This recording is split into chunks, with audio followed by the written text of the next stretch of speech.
crossover. Crossover. Oh, killer crossover. Just crossover. It just crossed him over. Absolutely. Another victim to the crossovers. Cross him up and sit him down. Hey, the crossover is powered by Everlevel Concrete Repair in Omaha at everlevelconcrete.com. Hey. Yes. How are you? Good. How you doing? I'm good. Are Weekend. you good or are you good? No, I'm legitimately good. Weekend is here. I'm excited for the weekend. Should be a fun one. Have some buddies who moved back to Omaha, so we'll be having fun this All weekend. right. So be good to kind of see a couple guys I haven't seen in a while. Did you get all your the Joey situation figured out for Sunday? Yeah, so that TV is going to be moved into the hallway. And who's being ejected from the studio? I'm being ejected from the studio. Okay. Because this is Joey's kingdom. Joey needs to produce the actual game. This is Joey's lair. Yeah, we need to get those John Bishop drops. Yes. Before Schick and Nick. Joey will go ahead and be in here, and I will be out by the desk. I don't have a desk, but you have a desk, and John has a desk. You have a desk. Well, like I have a desk, but it's not decorated or anything. Like no one would know it's Matt McMaster's desk. Yeah, I didn't know you had a desk. And honestly, I used to have a chair there, and they've since moved that chair. So I sometimes go to that chair and I like sit down in it. You take my chair, and I would like decompress a little bit before I did take 5. My computer doesn't work, so I don't really have a desk. I should go and put like a Bears helmet on one of the desks just to mark my territory. There you know, just be like, hey, yeah, make it you. Because lions like piss on things to like mark, hey, this is mine. Many animals. Yeah, I shouldn't pee on the desk to Yeah, mark don't do that it's my territory. No. It would probably be not the most disgusting thing that I've done since I've been employed here. Well, there has been poop on the floor before here. That's right. Not me. No. And I don't think that came from humans. At least I don't think it. No, humans. I don't believe so. So I don't believe so. No, but I have a good weekend and score. Great sport weekend. Like if you are a sicko like me and you like more than your prototypical like baseball, A little bit of everything. There's F1. So I know we make fun of Nick and it's a nerdy sport and you're right to do that. It is funny to like make jokes, but it actually is going to be an incredible race. It's like the end of the season and like they don't know who the champion is yet. And it's like the first time in forever we've gone to the last race. Wow. Without knowing. And where is it? It's in Abu Dhabi. So, Abu Dhabi. Yes. Future home of the Final Four. Future home of WrestleMania, I'm pretty sure. I think that they're going to go ahead and do that. Future home of everything. Future home of maybe Connor Happer. Future home of all American sports. What if you had to go Abu and Dhabi. do the NCAA tournament, be the MC in Abu Dhabi? Would you do that? I would go to Abu Dhabi. Can you imagine going to Abu Dhabi and ripping out the "Let's Go Jays"? That'd be really funny. Let's go Jays. What if you did? What do you call it? The Jays Corner or Jays Live? Jays Live in Abu Dhabi. That'd be awesome. I would love to do that. Jays Live on international ground. That'd be great. I think Creighton's locked into the players era though. So okay, they're not going. Yeah, maybe volleyball. What if they did the Crown out in Abu Dhabi? I could see it. That actually could be a legitimate thing that happened. They would definitely, because the Crown is all about money. Don't let it be known that it's worth anything else other than Fox just trying to make a dime on postseason tournaments that they don't own. Don't put it on the internet. Don't put it on the internet that Fox is greedy. But they definitely would put the Crown in Abu Dhabi for sure. Probably put the Big Ten championship in Abu Dhabi. I agree with you. I like these we're getting in since it's less football, like packed wall-to-wall football now, although we still have the NFL every Sunday from now until basically February. But the niche I coming like soon to Saturdays. I like the rando sports weekends. I do too. Like in April, where Yes. it's just like, oh, this is the Masters weekend, and the week before that is the Final Four weekend, and then the next one, whatever. I love it. I could not be in more agreement with you. Like the weird, I cannot tell you the dates of Wimbledon, right? But Wimbledon pops up. That's July. It's in right? July. I know it's in Yeah. July, but I can't tell you the specific. Oh, okay. Hey, it starts on this day and ends on this day. Mhm. It's just one day I turn on ESPN and Novak Djokovic is in like the round of 64 playing some random. Must and be I go, Wimbledon. I go, hey, Yeah. already here we go. U.S. Open is on. It must be late August. Or Exactly. something like that. Like yeah. I couldn't agree more. Where it's like I'm not a tennis fan and I'm not a golf fan and I'm not really that big of an F1 fan. Mhm. But Kentucky Derby weekend. Well, excuse me, May. That I First am. Saturday in That May. I am. I go ahead and watch. But that goes into the random, big time. I'm just appearing category. Well, I think one of the best ones is like the Preakness. No one really knows when the Preakness is. Yeah, but I don't save it for Preakness weekend. Yeah, but you go ahead and you're like the Friday before. It's like, oh hey, they're running the second Triple Crown race. This is the horse that won the Derby. Mhm. Hey, if he wins the Derby, then the Belmont becomes massive. Then we got something. Then we got something going. So you kind of, if you don't tune in, Not you enough just pay love for attention to the Derby winner. Not enough love for the importance of the Preakness. The Preakness is literally the middle child of all sporting. Sad. And the Belmont Stakes, though, is like the abandoned child of all sporting events, unless the Derby winner wins the Preakness. And then it becomes the biggest sporting event. It becomes the coup de grace of sporting events. Yeah. But yeah, no, for sure. I mean, I'm a horse racing guy. You are. You're a big horseman. I loved that 2 different Nebraska football games this year had horse racing lead-ins. It was awesome. Like on the third TV, it was America's Day at the Track, and it was when they were on FS1 because that's when those are on. And you go and you're just watching these top horses, and they're just running and they're racing and they're thoroughbreds. And then all of a sudden, you see a thoroughbred in Dylan Raiola take the field 30 yards ahead of everybody else. I don't know if he's a thoroughbred. I remember when you told me that when I was going to Northern California, you were like, go by the track. Yeah. Whatever track it was. And I think I did. I think I saw it on my way up north. Every time I see the airport, I'm at a track, I take a picture of the track and I send it to my dad. Nice. And he's like, hell yeah. What track would that have been? So the 2 war horse tracks, one in Lincoln and one in Omaha. No, just north of San Francisco. I think it's Santa Anita. Okay. I'm pretty sure. Yeah. Would be the track up there. There you go. There's I saw that track. I think I don't know, horse racing people are going to get the diehard because I am not on the level of diehard track people. I'm a good track guy. I'm a good horse guy. I'm not a great horse guy. Okay, all right. You're my great horse guy. I think I'm pretty sure the Aqueduct might be in California, but I think it's in Florida. But that's another really popular track. So like Keeneland's a popular track, Aqueduct's a popular track, Santa Anita's a popular track. Where did they You sound like a great track guy. I'm a good track guy. Yeah. Now what I like to do is I go to a casino on Saturdays, and I don't bet. I just kind of sit in the sport book area and I watch sports there. Just take it all in. And I hang out, but I met this guy, his name's Troy, and Troy's a great horse guy.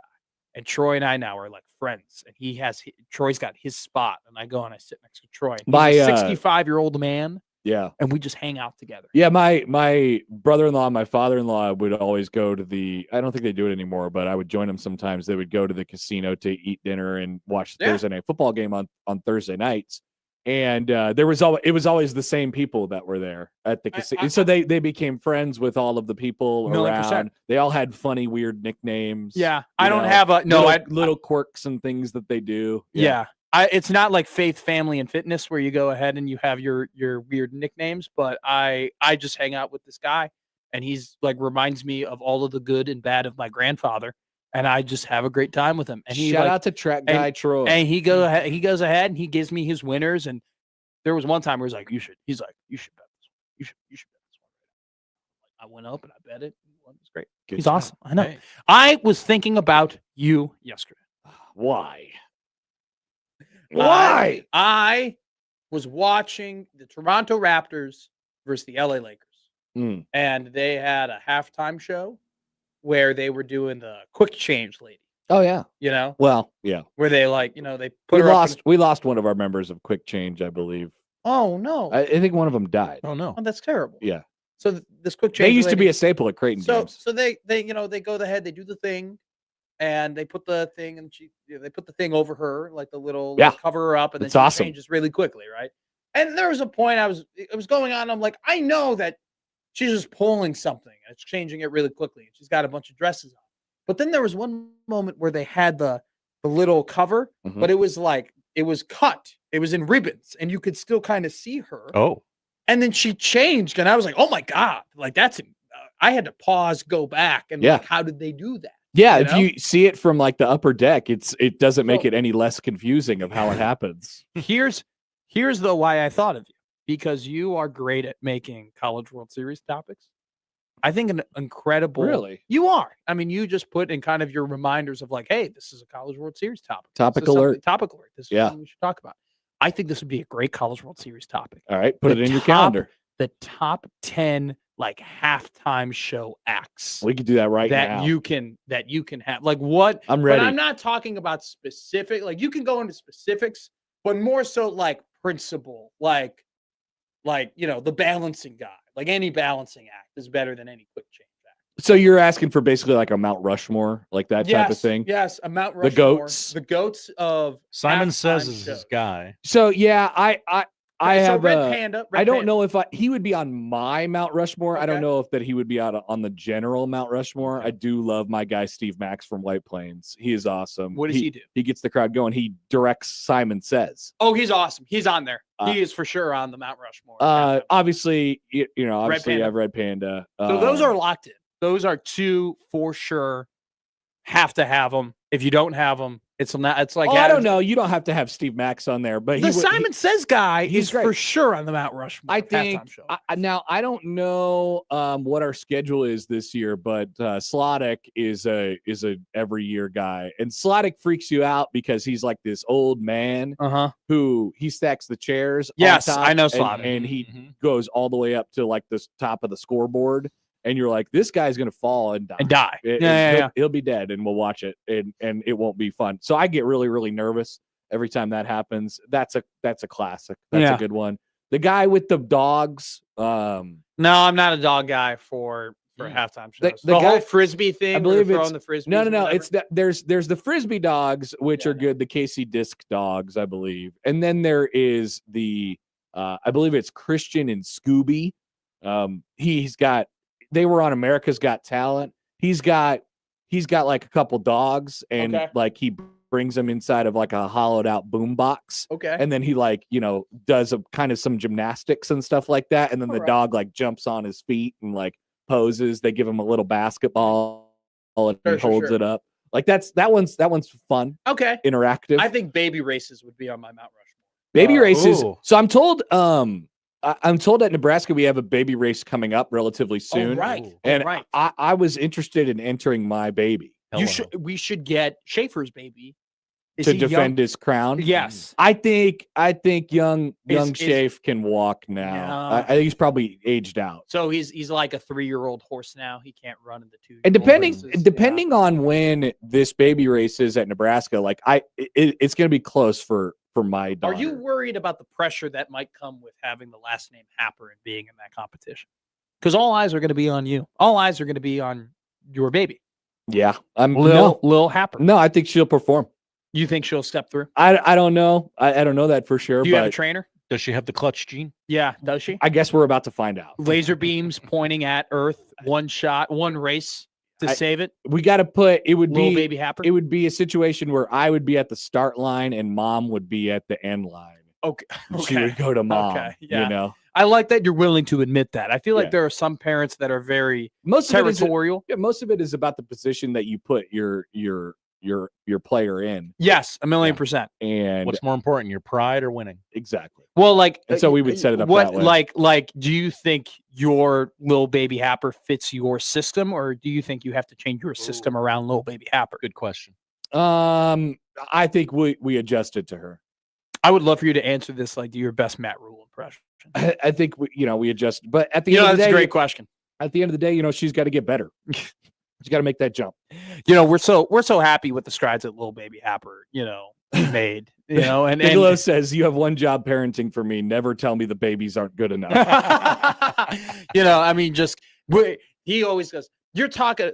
When we're talking about a baby that's come in here into this program, I can't think of one that's taken more steps than little baby Happer. I mean, it's you've seen where they were to where they are now.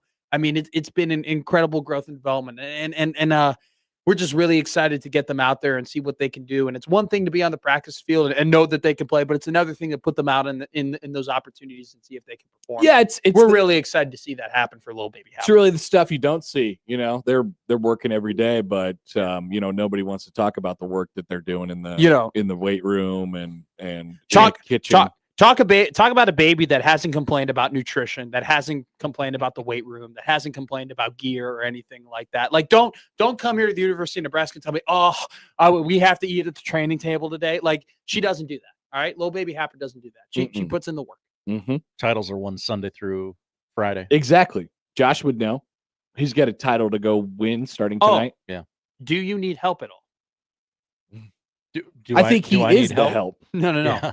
Because a little birdie told me that your child has been watching pro wrestling. Oh yeah, and has fallen in love. Yeah, with my first glove. That was pretty much. We just had to give him the green light, and we did that this past week. So your son, just so you know, Connor, loves a wrestler that I love. Mm-hmm. Okay, and I've now discovered this, and I feel like it's incumbent upon me to give your son all the material that he needs. We know Christmas is coming in order to become a proper fan. That's how you can help, Matt. Like, I feel like, yeah. Which wrestler is this? CM Punk. CM Punk. Chick Magnet Punk. Okay. Punker. I mean, we pretty much told him, hey, that's a good guy. You should like that guy. Yeah. Okay. And so, but there are like promos that he needs to listen to. Oh, definitely. There are matches that he needs to watch. I think he's more into the matches right There's now. probably like an order, like, these like Star Wars nerds who are like, you need to watch, Star Wars in a certain order. It's the machete order. You watch, 4 and 5, and then 1 and 2, and then you 3, all that crap. There is an order, though, that he probably would need to watch these matches. And also, too, I probably need to buy him a shirt or something like Okay. that, or like some proper. Do you need anything? I'm buying. This is my first year I'm ever buying Christmas gifts, and I'm being overzealous. So do you need anything? Like, does your No? I've already bought baby gifts for people. Wow. I know. That's really thoughtful. I'm going to American Eagle because apparently the Sydney Sweeney jeans are hot. So I need to Shocking. go ahead and pick up a pair of those. She has great apparently. jeans. Yeah. Steve Harvey called her an idiot last Yeah. night. What? It was great. Whoa. It Why was did great. Steve do that? She was on Celebrity Family Feud, and she Oh, yeah. said abs, but she called them obs, like just her accent, obs. And Steve was like, "What? What do you say? Obs, obs? What are obs?" And she goes, "Ah." And she Say it like Steve. What are ops? Ops. and he said, "Girl, where are you from?" And she said, "Spokane, Washington." I think you just don't know how to say abs. Yeah, Pie in the what? it was great. When Snoop Dogg said pie in the horse was probably one of the top Family Feud moments. Or when he asked Stephon Diggs, finish the phrase, leave it what?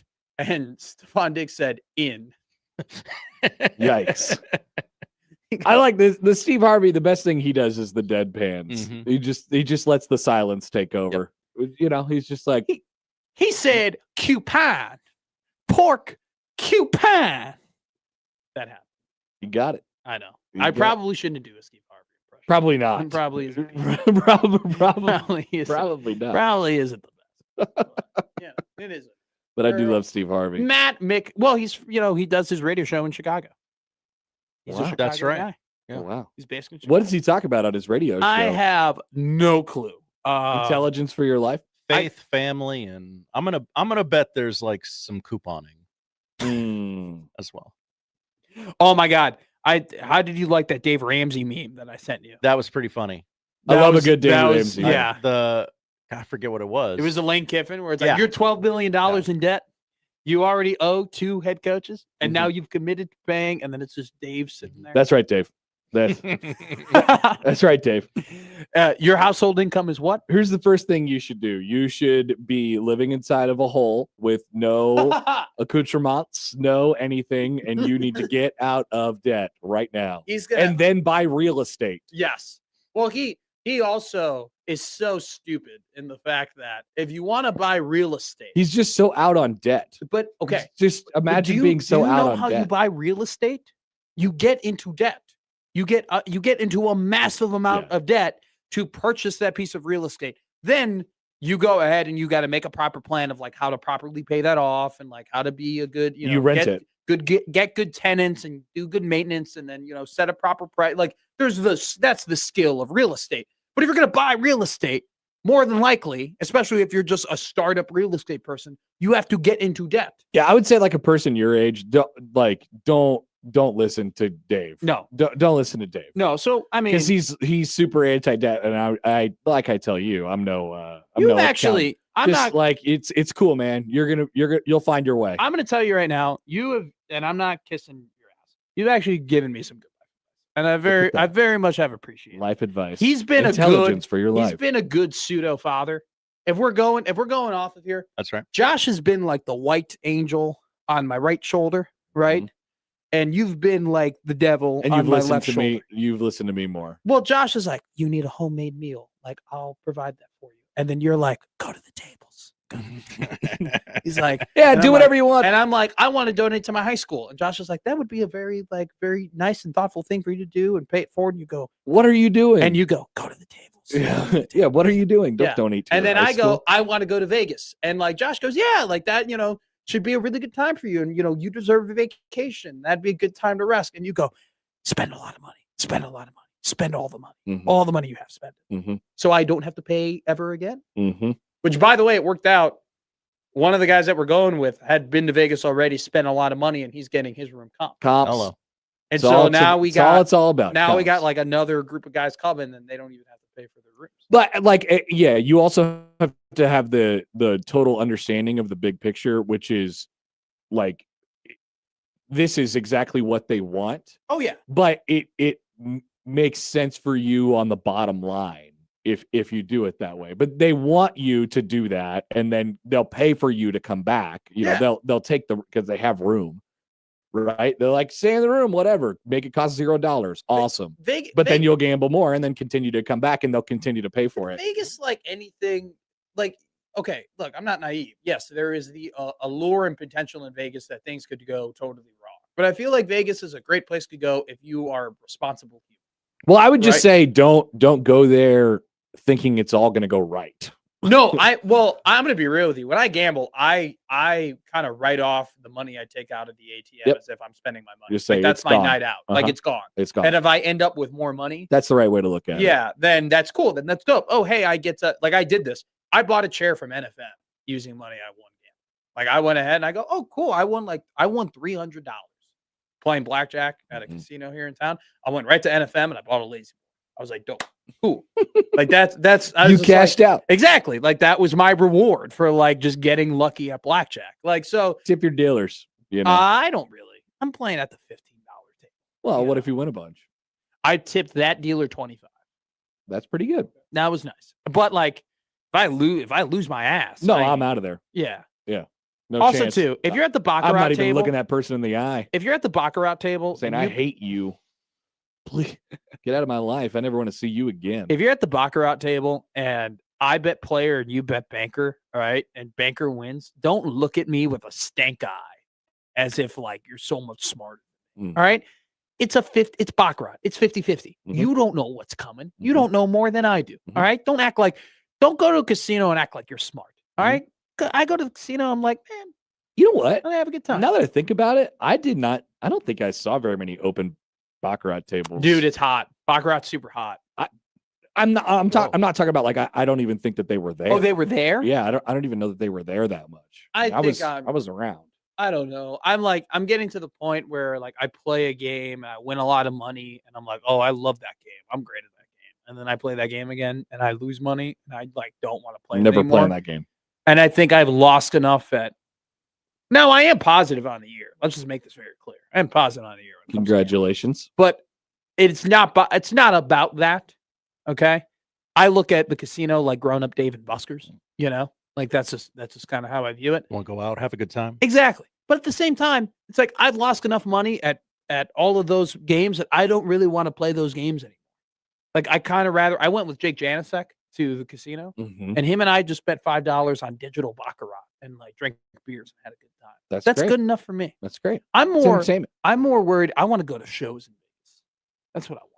Go to Brad Garrett's comedy club. Is- Ray-Ban. Oh, is Frank Caliendo going to be there? I don't know. I don't too think far out. Right now, right? I don't think so. I'm going to his show at the Funny Bone. I'm going. There you go. I'm so excited. Talk to John Bishop. He might have a couple tickets for you. Oh. Backstage actually- passes. I'm gonna ask him. Passes. I will legitimately. I think he's going. I I think asked- he's taking the tickets. I got asked a great question during Thanksgiving. They're like, "Who would you be starstruck to meet?" Right? Like, what are people like? Who are people you'd be starstruck? We'll be back. He'll be back in Omaha, And we'll get him in here in January. and And Frank, you can hang Frank out. would be one where it'd be real because I literally grew up like listening to him and like him going on Mike and everything like that. The one though, and this is gonna make you laugh. If I met Bo Pelini, I'd be starstruck.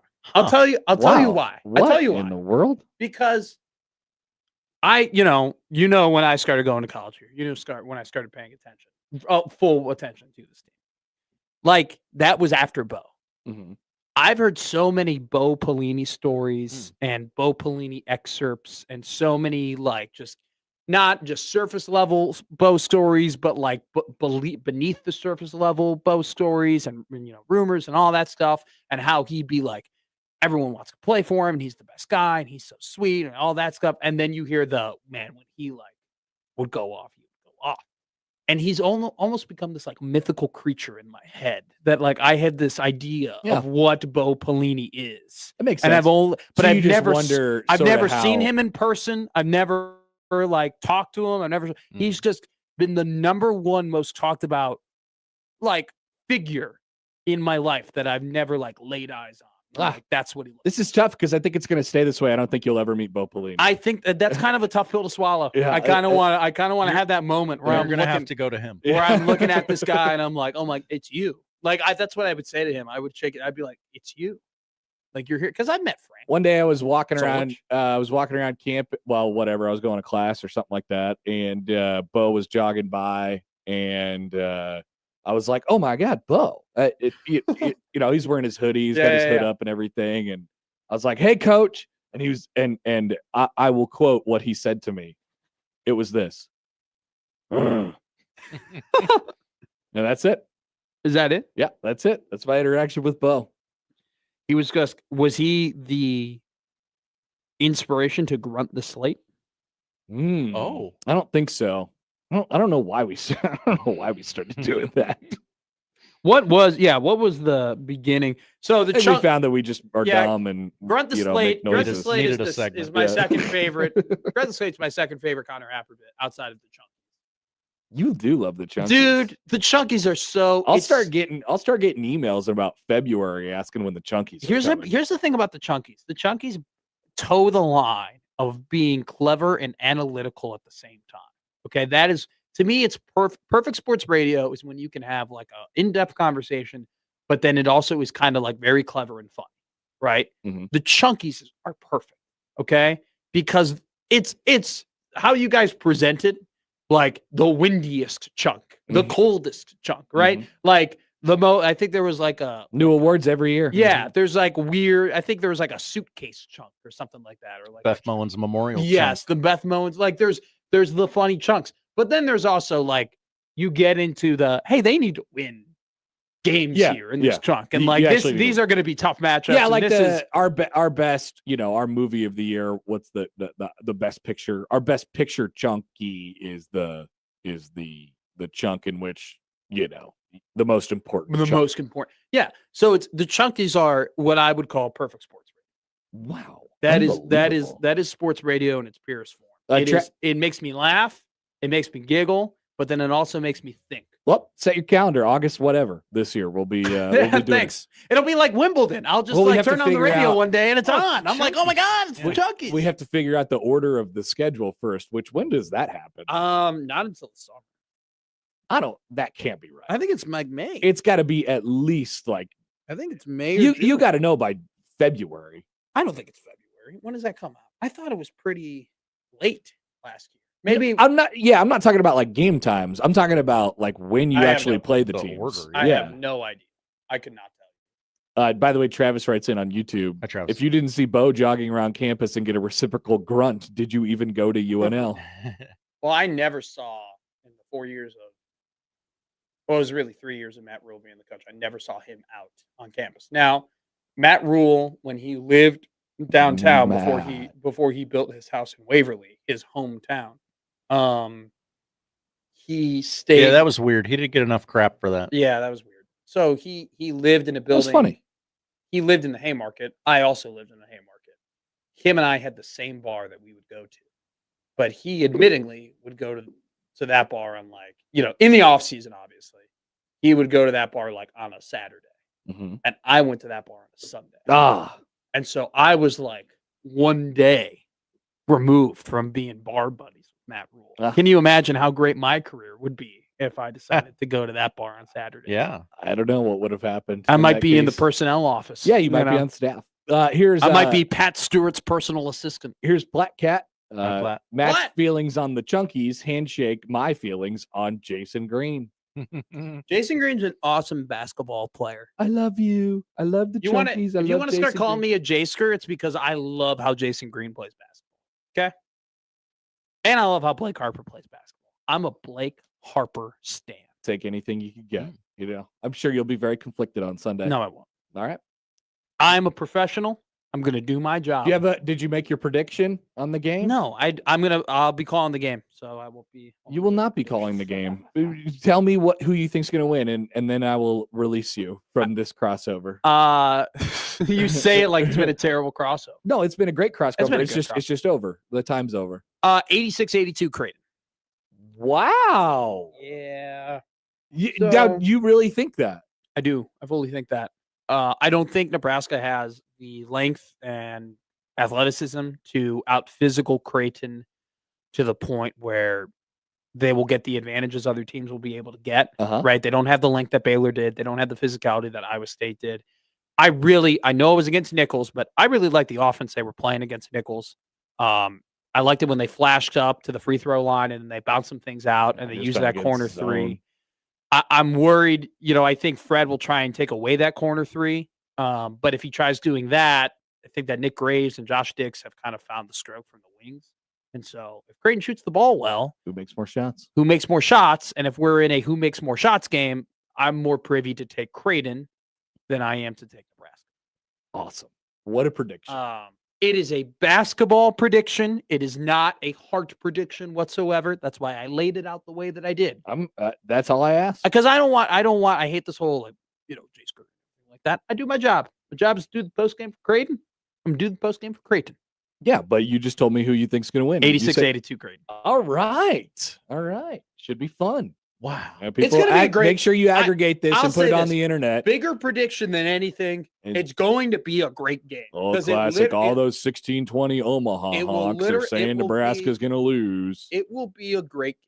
It will be a game that is about the make your shots game in my opinion, are the best games until it turns into a rock fight. Then it's the worst. Which it may. I don't think it will. I think Creighton has found their stride in shooting. They found it against Baylor. They found it against Nichols. All Nebraska seems like they can do is just hit shots nowadays. So I think it'll be one of those. It'll be a good game. Awesome. Thank you, Matt. You are free to go. Thank you. I'm going to go to the Drover. That is Matt McMaster, and that is the crossover powered by Everlevel Concrete Repair in Omaha at everlevelconcrete.com. It is Friday. We will start things off next. That's the crossover. The Connor Happer Show is next on 1620 The Zone.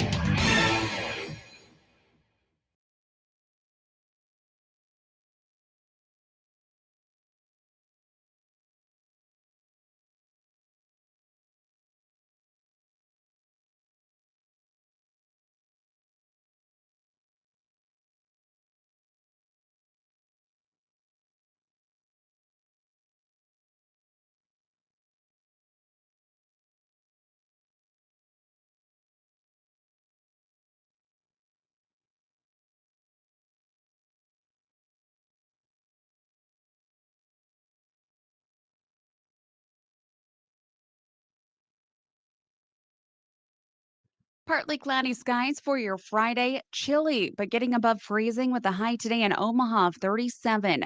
West-southwesterly winds possible up to 10 miles an hour.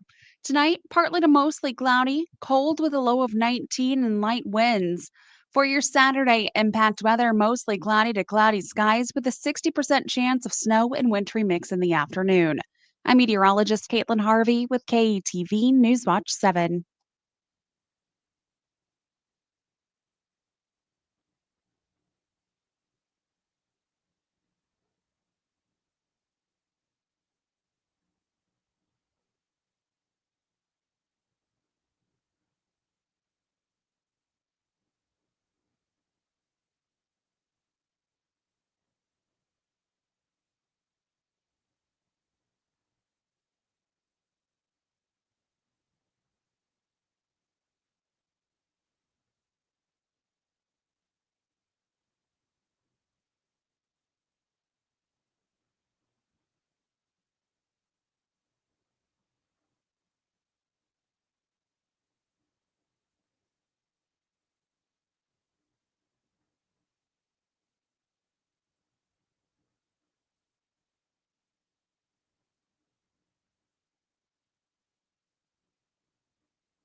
My uncontrollable movements, called TD, tardive dyskinesia, felt embarrassing. I felt like disconnecting.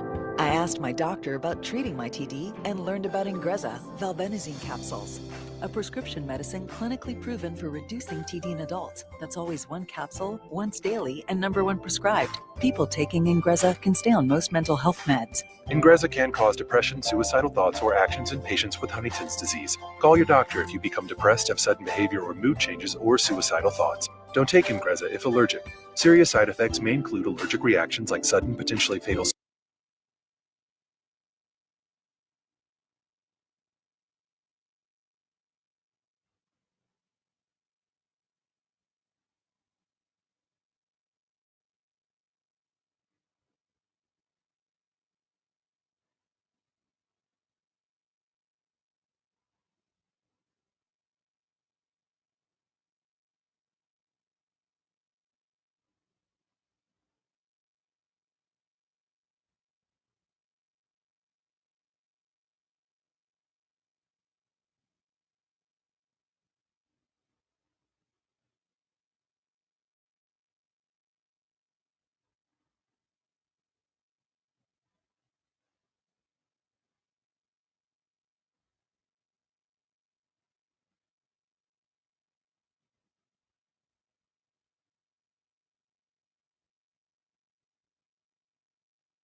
It's the Connor Happer Show.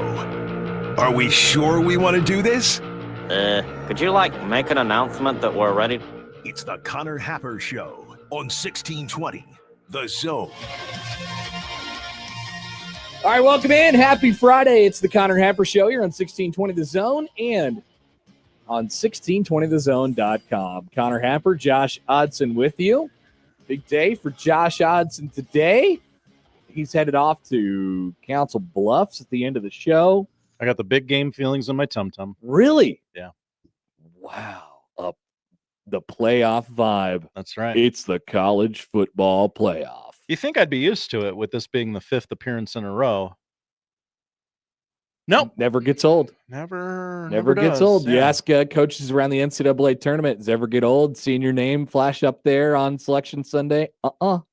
Never gets old. That's what I'm feeling. Josh will drive his way over there today, and Iowa Western will look to head to a third consecutive national championship game. Fifth consecutive? If they win today, it would be a fifth consecutive national championship game. That's correct. I apologize. I didn't look at the notes. Sorry, Travis. So that is today. I got a little voice, but we'll see what we have today. We're starting to run out of that thing. We played a couple more sets than expected yesterday in DJ So Cold Arena, and I had to really let it go in about the going into the fifth set last night. It was my A stuff. I didn't plan on using any of my A stuff last night, but we had to get it going in there a little bit. And Creighton moved on to the next round. They'll play Northern Iowa in the Booth Bowl today. I heard you shout, "It's time!" Something like that. Yeah. I did something something along the lines of like, hey, look, I kind of started it off slow as like, hey, look, I know everybody's tired. It's been a long day, but and then I was like, this ain't September. This ain't October. This ain't November. It's December. And this is everything, but with more like Josh Hodgson hype speech vibe to it, that kind of thing. And so I was like, all right, everybody, forget about everything, right? This is it. That was the message. If you need me to lay down a track for tonight, I'm more than willing. You never know when you might need it. Yeah. You never know when you might need it. Look, break the glass, play that thing. It's an emergency. So it'll be fun tonight, and Nebraska volleyball as well gets going with their tournament run this evening as well against the Sharks of Long Island. Shark Week. It is Shark Week in Lincoln.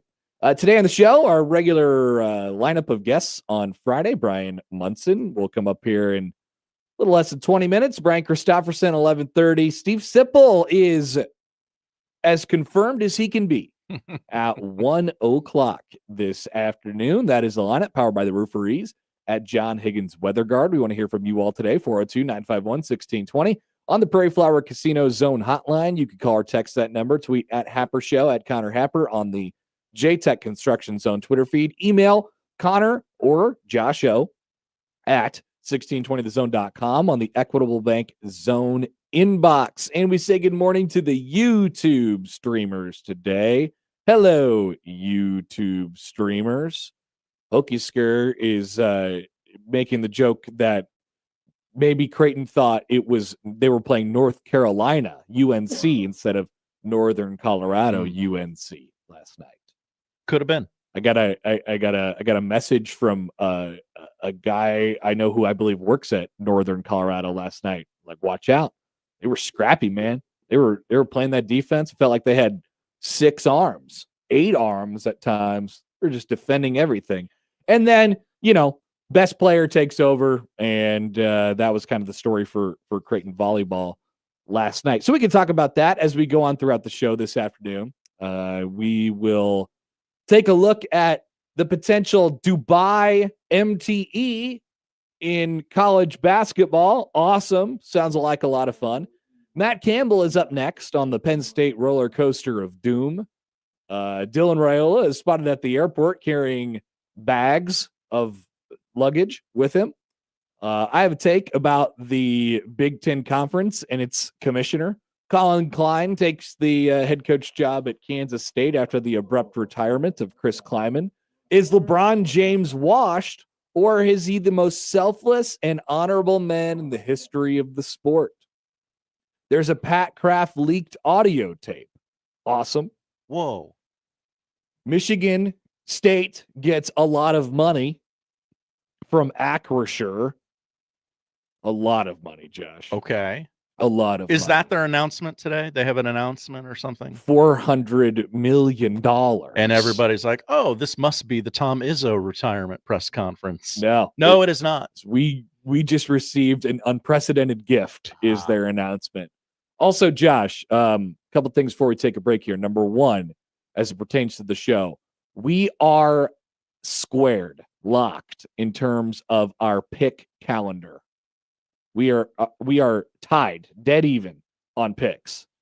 And so we will select the Power 4 Conference Championship games, the AAC Conference Championship game, and Creighton, Nebraska for our final week of picks. Let's go. It is possible, if not likely, that our entire pick season will come down to a basketball game.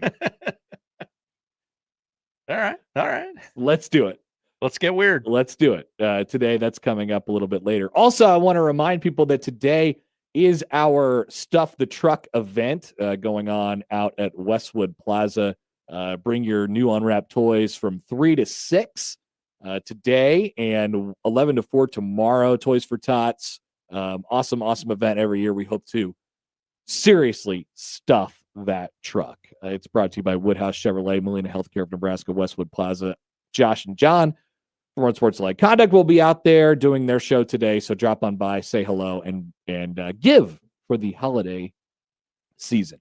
When we return, we'll get into a few things before we get to Munson, set the tone, set the scene for the day.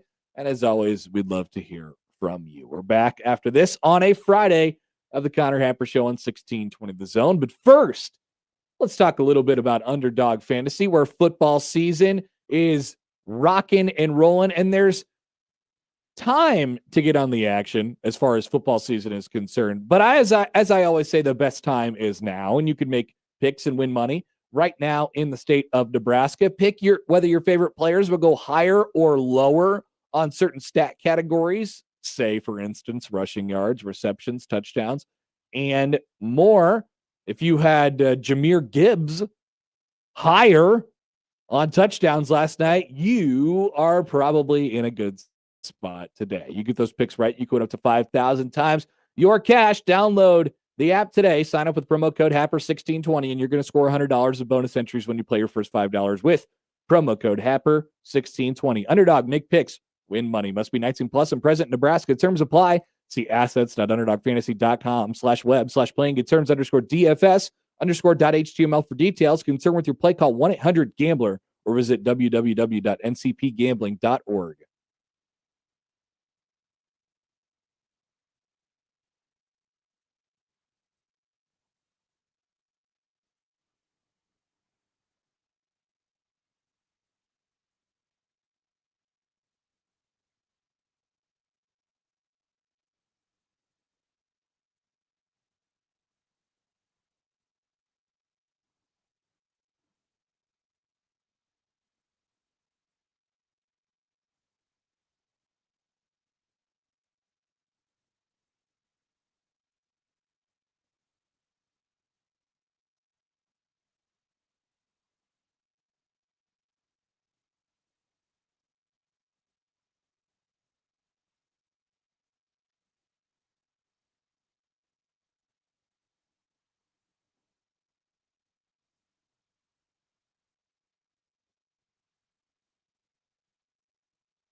Let's get back to the Connor Happer Show on 1620 The Zone.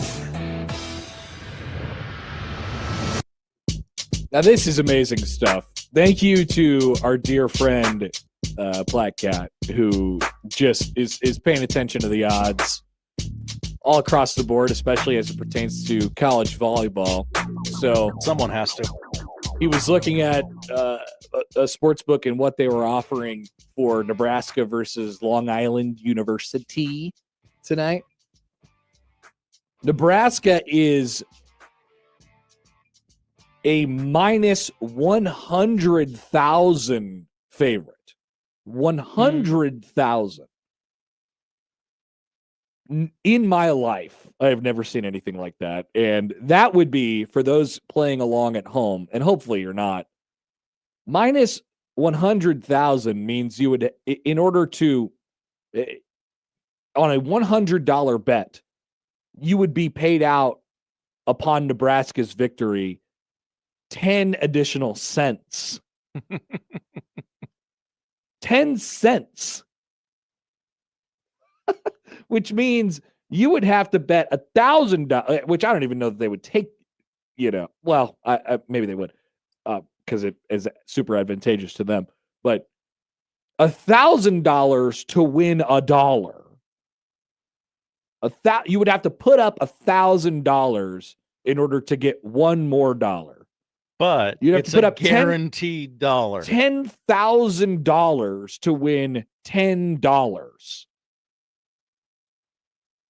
Free money. Free money, yes, but I mean, I don't know. I wouldn't be able to go through the risk of saying, all right, $10,000 for the potential payout of for the guaranteed payout of $10. But there is this like very, very, very minuscule chance that you could lose $10,000 for the gain of $10. That is nuts. I mean, appropriate, but nuts. Which would you rather have, a Nebraska volleyball ticket or $10? $10. What if you could have both? That is unbelievable.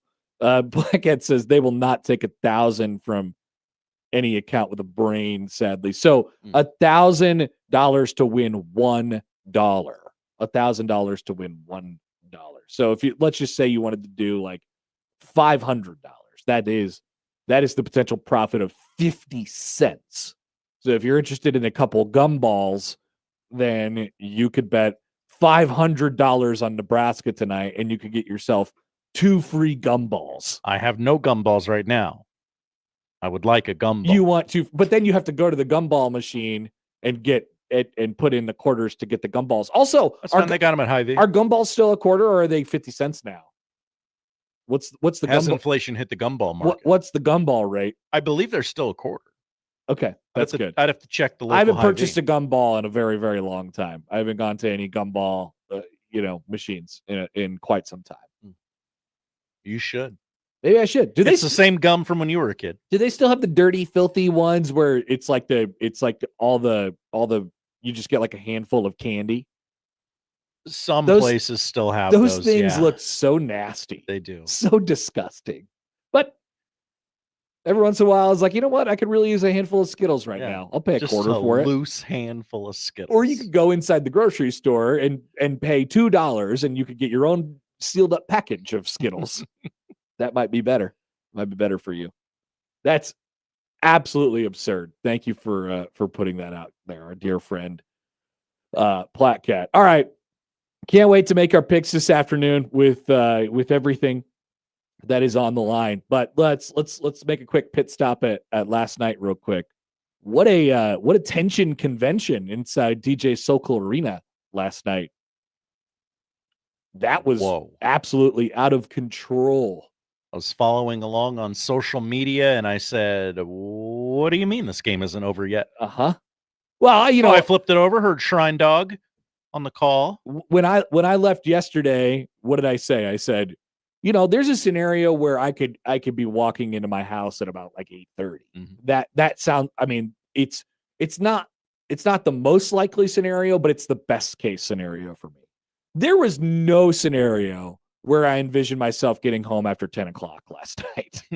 And all of a sudden, Utah goes up 2-0, 2-0, and has Northern Iowa dead to rights at the end of the third. I think it was 23-21 or 23-22. I mean, they're 2 points away from just sealing it up, wrapping it up. Northern Iowa comes back, wins the set, wins the fourth, and then wins the fifth. And so we go 5 there. And once they won the third, it was like, okay, well, I see where this is going. This is going 5. Then Creighton takes the first set, and you're like, okay, at least we can kind of get back on track here. Northern Colorado comes back. They take set 2 and set 3, and you're like, well, there's only one way for this to go. It has to go 5, and it did. And it was scary in there at times because they just there were. It was, imagine how demoralizing it is to have that many swings. Northern Colorado, they didn't really have much of an offense to attack with, so it always limits your ability to score in that way. It's like Iowa football in that way. Our offense is our defense. Mm-hmm. They're just defending and defending and defending and defending. Everything got dug. They're in the right place every time. Like I said, it felt like they had 6 arms, and you just keep slamming it, and to no results for Creighton, and then found a way to wake up in the fourth and handily take the 5th behind an all-time performance from Ava Martin. Ice down that shoulder. They're going to need her quite a lot in this postseason run. There was a couple upsets. I think one there was at least 2. I'm going to check the scoreboard, but I believe there was 2 host teams that went down to regional 4s, the equivalent of regional 4s yesterday. Tennessee, I think, lost. And I can't remember if there was another one or not. So it is possible. And fortunately enough, like if you get to play on day 2, if you get to start on day 2 of the tournament, you get to, if you're like Danny Busboom Kelly or something like that, you're sitting there watching all these games and you're like, guys, take a look. I don't know what you think you're getting into tomorrow, and I know you think you're really good, and I think you're really good, but guess what? You better bring it, because this other team, Long Island, whatever, anybody on the other side, they have their backs against the wall, and they're fighting for their season too. And this is not, this is not a match in September. Like it's going to be everything that's going to get thrown at you, and you could say, hey, look, it ain't going to be easy, whether that's true or not. Cal Poly over BYU. BYU, yes, that was the other one. Yeah, there was one more. North Carolina over UTEP. There you go. The 3 hosts went down to regional 4s yesterday. It's scary times out there. And then you could look ahead and you could say, well, if you make it through and get to the round of 16, pretty much everyone, I would say, in the field seems human, with the exception of Nebraska, who's like a significant favorite to win the national championship at this point. But I think if you're one of those teams with a number by you right now, you're thinking, let's give ourselves a shot here. Let's see what happens. Why not us? We could end up in the national championship game or something like that. By the way, Cody writes in. Hi, Cody. Will there be big World Cup draw overreaction starting at 11? What channel do I need to go to? I believe it is Big Fox. Wow. Whoa, what is this remote? It's a new remote. Okay. Yeah, Big Fox. Final draw for the World Cup. America in. Well, yeah, they're the hosts. Not a technicality, just in. Oh, okay. Yeah, they are the hosts. Pedro writes in. Hi, Pedro. Says, hi, guys. That Blue Jays game was awesome. ESPN Plus had it on the streaming service. That Northern Colorado team was what we used to call spunky.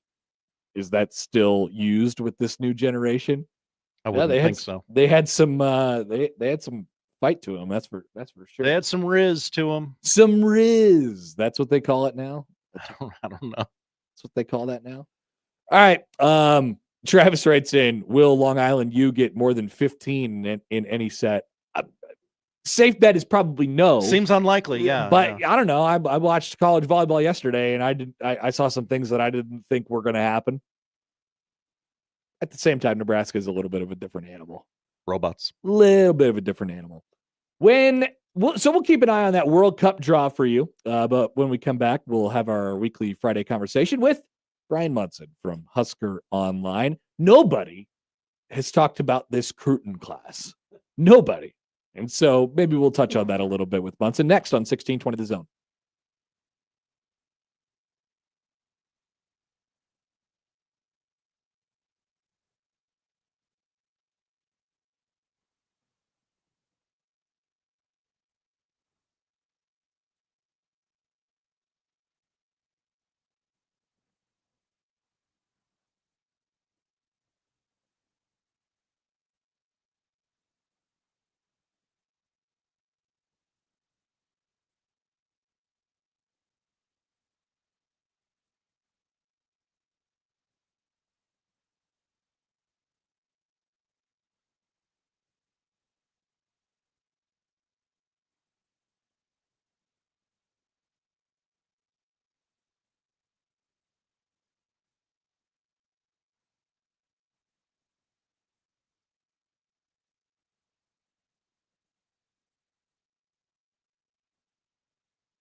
Bryan Munson.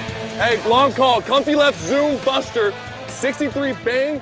Z Maui. Alert. Paradise Z Burger Y Wrap on one. Husker Online on the Connor Happer Show on 1620 The Zone.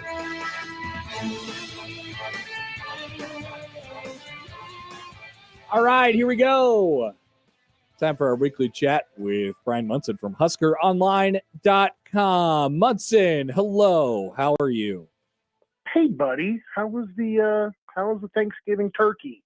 It was good. It was good. I was like full to the point of borderline sickness on Thursday night, like in a good way. The food was delicious and I overindulged, but that's pretty much the story every year. You deal with it. We did not weightlift this year. We went and moved outside and did long snapping for the kiddos. So we were long snapping in the yard. The weight bench, unfortunately, has been viewed as an open spot for my wife to move several things on top of that bench, and I did not feel like jacking with it. So moved the target outside, did some long snapping. Weather was great, but the food was I'm still like. I'm looking forward to frying the next one at Christmas time too, man. I just think that fried turkey is the only way to go. It's the only way I move forward from here. So everything went well as far as the turkey was concerned, right? Turkey was perfect. Like breaking in a new fryer, like I must have had like the one that like predated all the safety features. So like you had to like like the long like lighter to like go in there, turn the gas on, remotely like stick your arm over, and there was never any safety features as far as like temperature of the oil, is being concerned. So the one I bought now has like all these like, it's got the igniter, it's got the actual safety feature, like if the oil gets too hot, it turns off. Yeah. And it just, man, I mean, feels like I was living life on the edge there a little while. I was like looking over at the old one, looking at the new one. I'm like going, dude, I think I must have put my life in, a lot of jeopardy a few times, like frying these turkeys, buddy. But it's good. It gives you the freedom, and it puts the responsibility on your shoulders. It's like if this gets messed up, this has the potential to get messed up, but it's on me. So maybe there's a freedom in there too. Well, and I did notice that, like, I think my other one had like a nuclear capability, because like this one took a lot longer to like get it up to temperature. The other one was just like, hey, you snap your fingers and that dude's, it's like off the back of like an F-14 or something. It's like a golf cart with no governor. You're just like, I'm going 46 miles an hour down the fairway. They're not stopping me. The marshal's trying to chase you. Yeah, there's that feels good, but as long as you can handle it, and with all your grills and the capabilities that you have, I feel like you possess the tools to be able to handle it adequately. Yes, that's probably true. But I think I must have lived a little bit dangerously there for a while without even knowing I was. All right, so nobody has talked about the actual players that Nebraska brought in, and it's been a focus about how the class is small and people grabbing those things and saying, hey, look, why is this class ranked where it is? We've been over it many times. But I don't know. Is there a concern level for you in any of this, given given what about the size of the class and what the size of the class was always going to be? Not really. I mean, I think you and I, going back to probably this point last year, we all knew it was going to be a smaller class. I mean, the numbers for the younger classes on the roster were, I think there was like 88 players, like up through like the redshirt sophomore year, and that number really hasn't taken a nosedive too much, because not a lot of players have like left Nebraska since Matt Rule has gotten there. Except other ones are graduated, like naturally. Nobody's like, there's not been a high number of portal guys. I do expect some of that to change, by the way, this year.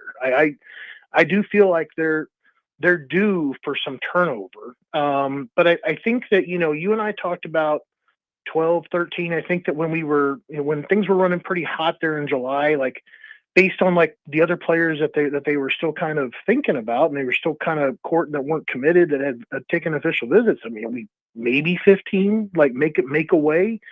But it stalled. It stalled. They lost a couple of guys. They recently lost, obviously, Dayton Raiola. brought that number down to 9. They added back in the kicker at 10. The kicker is not a reflection of how the kicking performance was overall on the team this year, but I think they just want to start building some consistency there to not have to like have a guy for 3 years and all of a sudden like panic mode. What are we going to do? It's more like have a guy there that's like naturally ready to kind of take over the duties. And if you have an injury, then you've got a guy that's ready. So I like the thinking that Eckler and Rule have there. But I think overall, you know, if you go back and you really like look at the guys, because I mentioned this in 3 now, in Total Talk today, there were not a lot of new 2026 offers made after August 1st.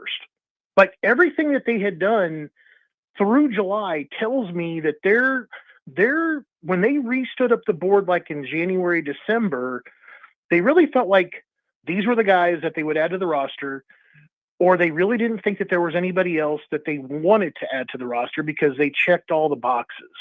And you just didn't see, but more, you know, like more than like a handful of guys that just got offers. Like after August 1st, you saw a couple wide receivers, maybe an offensive lineman or two, maybe a defensive back. But I mean, you know, you saw the safeties come up short. You know, there was a couple guys that were there that was for Nebraska that had taken visits like into October and November. They didn't get their guy there. I think that they probably felt like they missed on a linebacker. They didn't really do anything on the defensive side of the football, if we're just being totally honest. You just had 2 defensive guys out of a total of 9 offense or defense guys, you know, and it's just I think that what this spells is Nebraska is going to be a very, very active group looking for help in the portal. I think it's going to start up front, particularly on the defensive line, looking for big interior guys.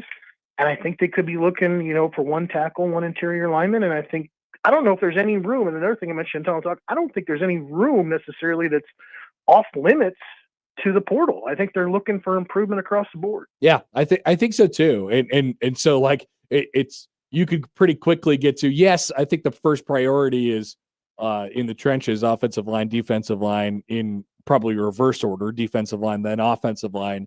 And then you're like, oh yeah, they might take some help at wide receiver. They might take some help at running back, obviously. And we could talk about that in a second, and defensive back. But let's talk about a couple of these guys. So Danny Odom, depending on where you look, is one of the highest rated recruits in the country. You know, and Yep. he steps into a situation where there could be a little bit of turnover in that defensive secondary. Their numbers have been big over the last couple of years. What type of situation does a really, really highly touted player that Nebraska had to fight for in Odom walk into right away to either develop or, you know, potentially even get on the field early in his career? Yeah, I talked to Danny. It's one of the more fascinating getting to know interviews that I've already gotten done. It's sitting on my recorder. It'll probably be the first one I do, just because I'll probably do it like in kind of ranking order and kind of go from there. But you know, we talked about it. We talked about what his plan was in year 1, and he's willing to do anything and everything to get on the field. I mean, I think he's been recruited specifically to kind of play the boundary, you know, and it makes sense. He's got great length. Yeah, the length. Yeah. He's an incredibly physical guy. He's not a dude that, you know, would really require to have that over the top, you know, kind of safety help necessarily if you're kind of dealing with that one guy out there to the border or the boundary, excuse me. But I think that the other side of that is that I think he realizes, because his teammate, you know, Devin Jackson, was being recruited all the way up to the Iowa game. The Oregon commitment actually signed with the Ducks yesterday, and Nebraska, you know, missed out on getting him in there. But Nebraska may have a bigger need at safety right away, and I think that's something that Danny is not opposed to coming in and just trying to find a spot where he can get on the field immediately for the Huskers. So I think that willingness to kind of like that team first mentality is very apparent with him. But I think, you know, playing where he did down there in Orlando, down in Florida, seeing the type of talent that he did, having those great physical tools that he does, having that ability flip his hips and run, and has a real way of kind of coming downhill, and he's a solid tackler, which I think has been one of the biggest problems as the season went on for Nebraska, was the lack of consistent tackling from the third and the second level. Like when you're bringing a corner and you're diving at ankles and you're missing quarterbacks that are mobile, that's a huge problem because that's usually the last line of defense. And so I think that Danny, is a much more confident tackler, and he can come downhill and make those stops. So I think it's going to be really, how ready could he be to possibly make that jump to D1 football? And then where does he kind of fit? Where does he kind of fit within what the team needs? It's going to be one of those really interesting times because they've only got this one time in January to kind of get the whole roster together. After that, the lock is down. There's only one portal window anymore. So the roster is what the roster is. So that's where I think Danny could, like everything past that point, it's on him to kind of work towards, finding a path on the field if that's what he really wants, or like you said, stick around, be that development guy to kind of get ready to go at corner and kind of be able to go like what he was more naturally recruited to do. But he's willing to do anything and everything to get on the football field right now. And then the other headliner of the class is Claude and Puma. And you heard Rule talk about the importance of, the emphasis they put on definitely making sure that they got one, like premier level type of guy that projects to be a tackle. And Puma was their guy there. I mean, what do you think about his position, given that, the offensive line is going to have some kind of turnover as well. They need immediate help. Tough for offensive linemen, obviously, to play right away, but you definitely have kind of a blue chip guy who's sitting there, after he gets here, coming up soon. Well, I mean, it's funny. I talked to him too. Another one. Like if you told me like the couple of the best stories on getting to know, it'd be in Puma and Odom. And Puma's, came in from Cameroon and kind of like in Ndamukong Suh-ish, was a soccer guy, and he moved on to play basketball. And then of course he kind of outgrew that, and now he's playing football. Like where his body led him, he kind of went. Which would indicate, if you put all those kind of things like together in the background, he's a tremendous athlete. He's got good feet. He's a big dude. I think he told me he was 6'8". I mean, his length is perfect. I think the athleticism is there. He's really got like the things you look for to make a bookend offensive tackle. And I think that the biggest issue, obviously, in front of him is just time. I don't think he's had that. I think he's not played the sport very long. Like you mentioned, it's a massive jump, whether you're coming there from Chicago or Dallas or, Omaha. It's a huge jump to play at that level. The guys that you see across from you, when they're 6'5", 265, running 4'6", 4'5", that is like you've seen nothing like that before. The speed of the game is totally and completely different. And that is something that he's just going to have to wrap his head around a little bit and really maximize all those physical gifts and tools that he has. So I think the idea there is, and he's not going to be there for bowl game practices. His school will just not allow him to do finals early to get out early. So he's going to not get there until January, but he is still an early enroller. So just not getting the benefit of those couple of weeks of practices with the team there in December. But I fully expect to hear good things about him through the spring. I would be so surprised to hear that he was part of any type of picture rotationally, in the fall. But I think he's the kind of guy, when we're talking about things spring of 2027, that he is absolutely in the picture, as a guy that's going to see time, rotate in, if not, be that kind of key cog at offensive tackle for Nebraska. What's the balance, Munson, or what was the balance maybe in this class of like, because we heard Rule talk about it a little bit in depth, on signing day on Wednesday. Trusting your evaluations is something that always sort of comes up, especially when you have a group that doesn't have like the size as far as the numbers are concerned, and B, it's lowly ranked, I think, because of that. But how do you sort of balance that, hey, we trust our evaluations with, Yeah, well, the guys in the class maybe aren't, there's people always get on the in-state recruiting part. There was only one guy, from the state in this. Like, how do you sort of square all that up as the class finally, comes together in its final form here? Well, I don't think Nebraska panicked. I think Nebraska, they stuck to their guns, like I was mentioning before. Like, they didn't go out and say, well, we're not going to get that fourth offensive lineman. They lose Leon Noyle. They didn't go back out and try to go flip somebody in the 11th hour. They weren't going to get Dayton Raiola. They didn't determine like they had to go out and get somebody. They lost, Bonwell Whitty. They didn't do anything about it, but they seem to have really stuck to their guns when it comes to like the profile and the type of players that they want. And I think that those players are somewhere between have the physicality and the toughness, of course, that you need to kind of be on the field. But then I think there's another thing that I don't think people kind of talk about enough. And it's just, maybe it's the way that everybody is wired, like how this guy is wired to play the game. And I think that desire, that kind of fuels their desire, and it fuels how they kind of go about doing and handling their business.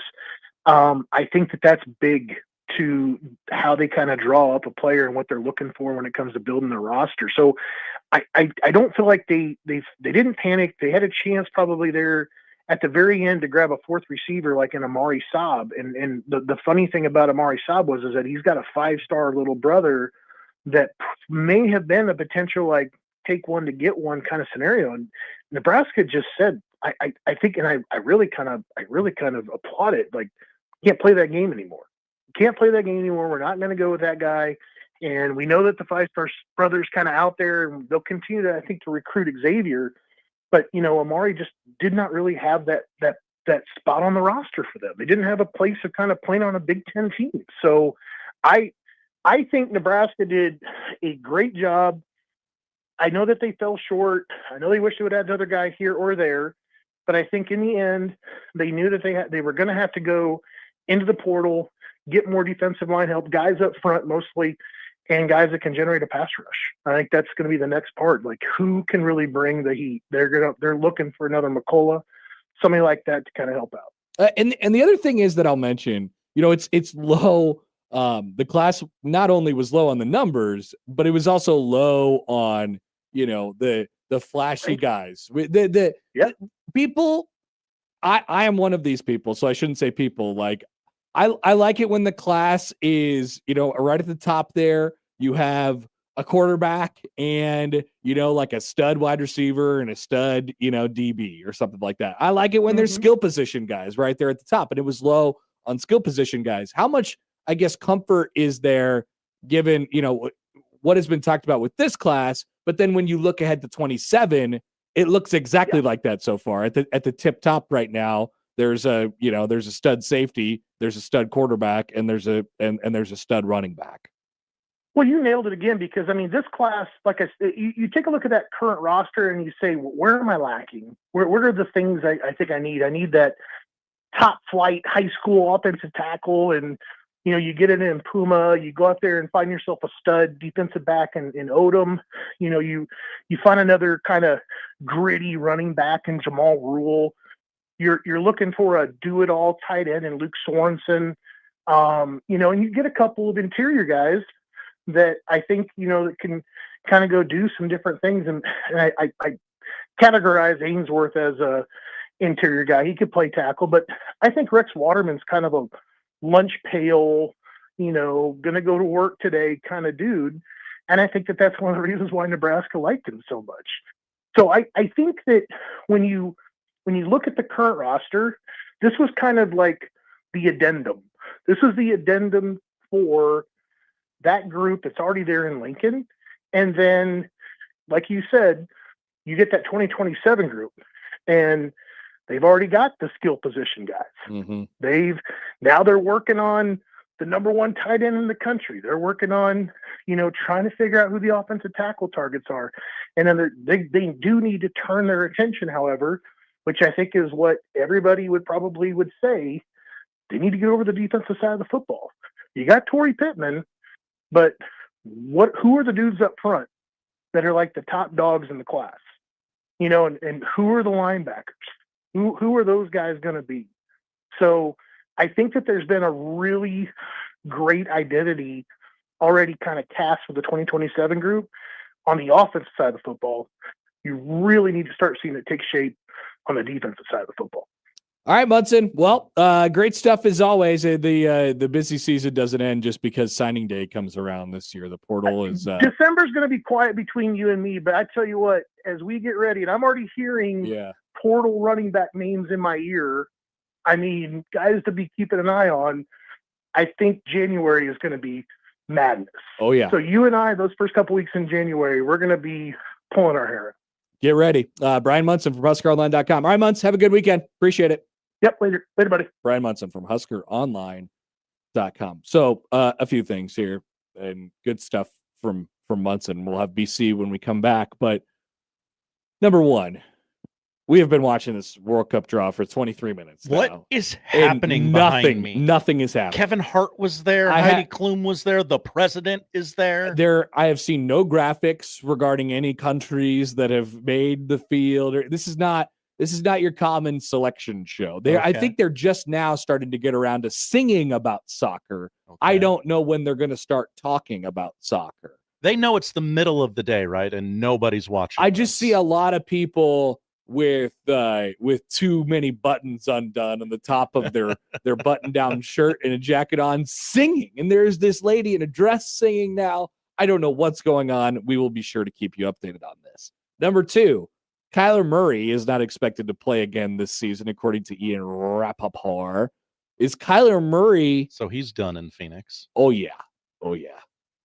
So what happens with Kyler Murray next? Is he turned into somebody's fun backup? Does he turn into like a washed starter somewhere next year? Or does he just go play baseball or something? I don't know. The only place I could see him starting is Cleveland next year. Okay. If Cleveland goes, well, that's better than what we got. We don't like the quarterback class. Let's go get him. Can I offer you another team in that same division? Yeah. Oh, yeah.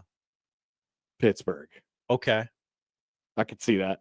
Yeah, sort of like when they signed Russ, and it's the same thing. He's just younger. Just 1 year stopgap, type of deal, something like that. So we'll keep an eye on Kyler and what he's up to. Also, we'll talk about this more in depth a little bit later, but we have reached now day 54 on the Penn State coaching search. Not an exaggeration. Literally day 54. The focus is turned to Matt Campbell, and according to the reporters covering on both the Iowa State and the Penn State side, it's kind of just like it's wait and see mode. There seems to be like some understanding that obviously Penn State is a better job and a good sort of destination, and they could offer more and all that stuff. But it's just a matter of, does Campbell want to go there? Does Campbell want to be there? Does Campbell mind the fact that he's the 90th choice for this job? Like all of those different things. So no guarantees here on Matt Campbell. Once again, their 100th choice.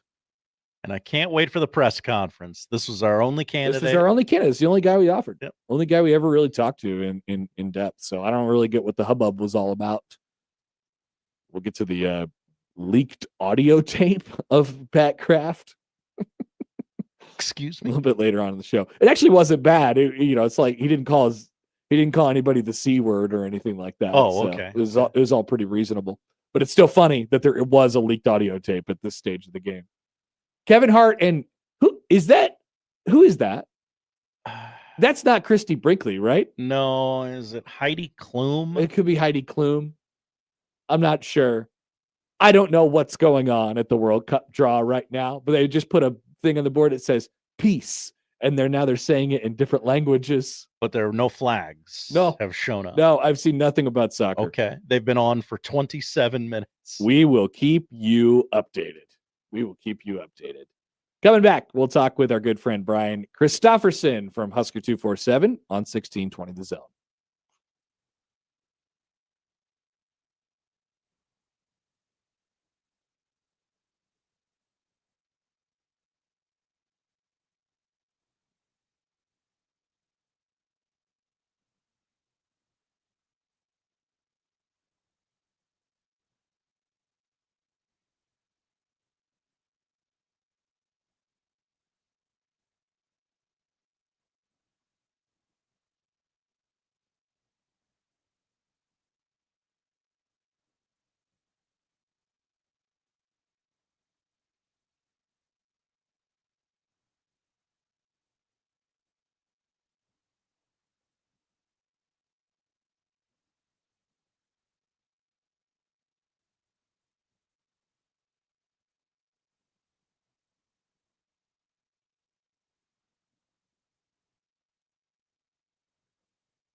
Hey, Brian.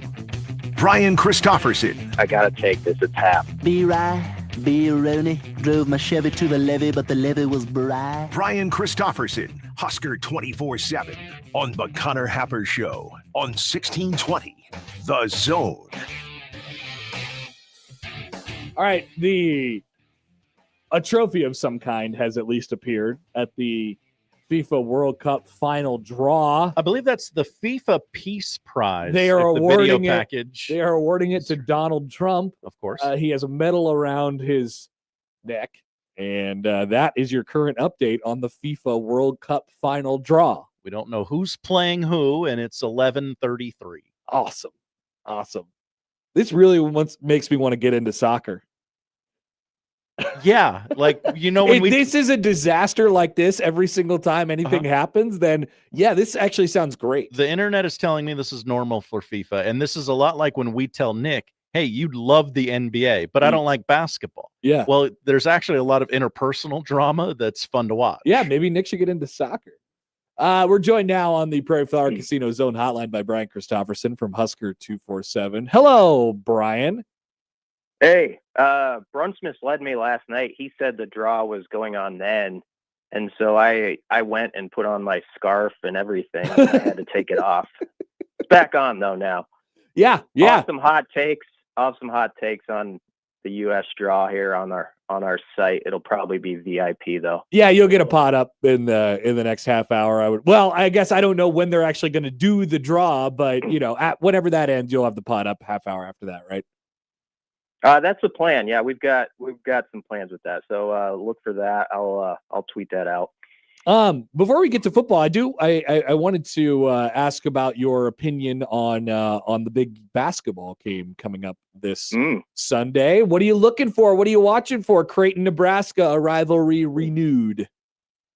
I'm looking for if Nebraska, from their end, since I cover them, if they can start with some juice at PBA. That's been the one thing sort of lacking in a very successful season so far against lesser teams. They've sort of got off to a rough go in like the first, 8 to 10 minutes of the game.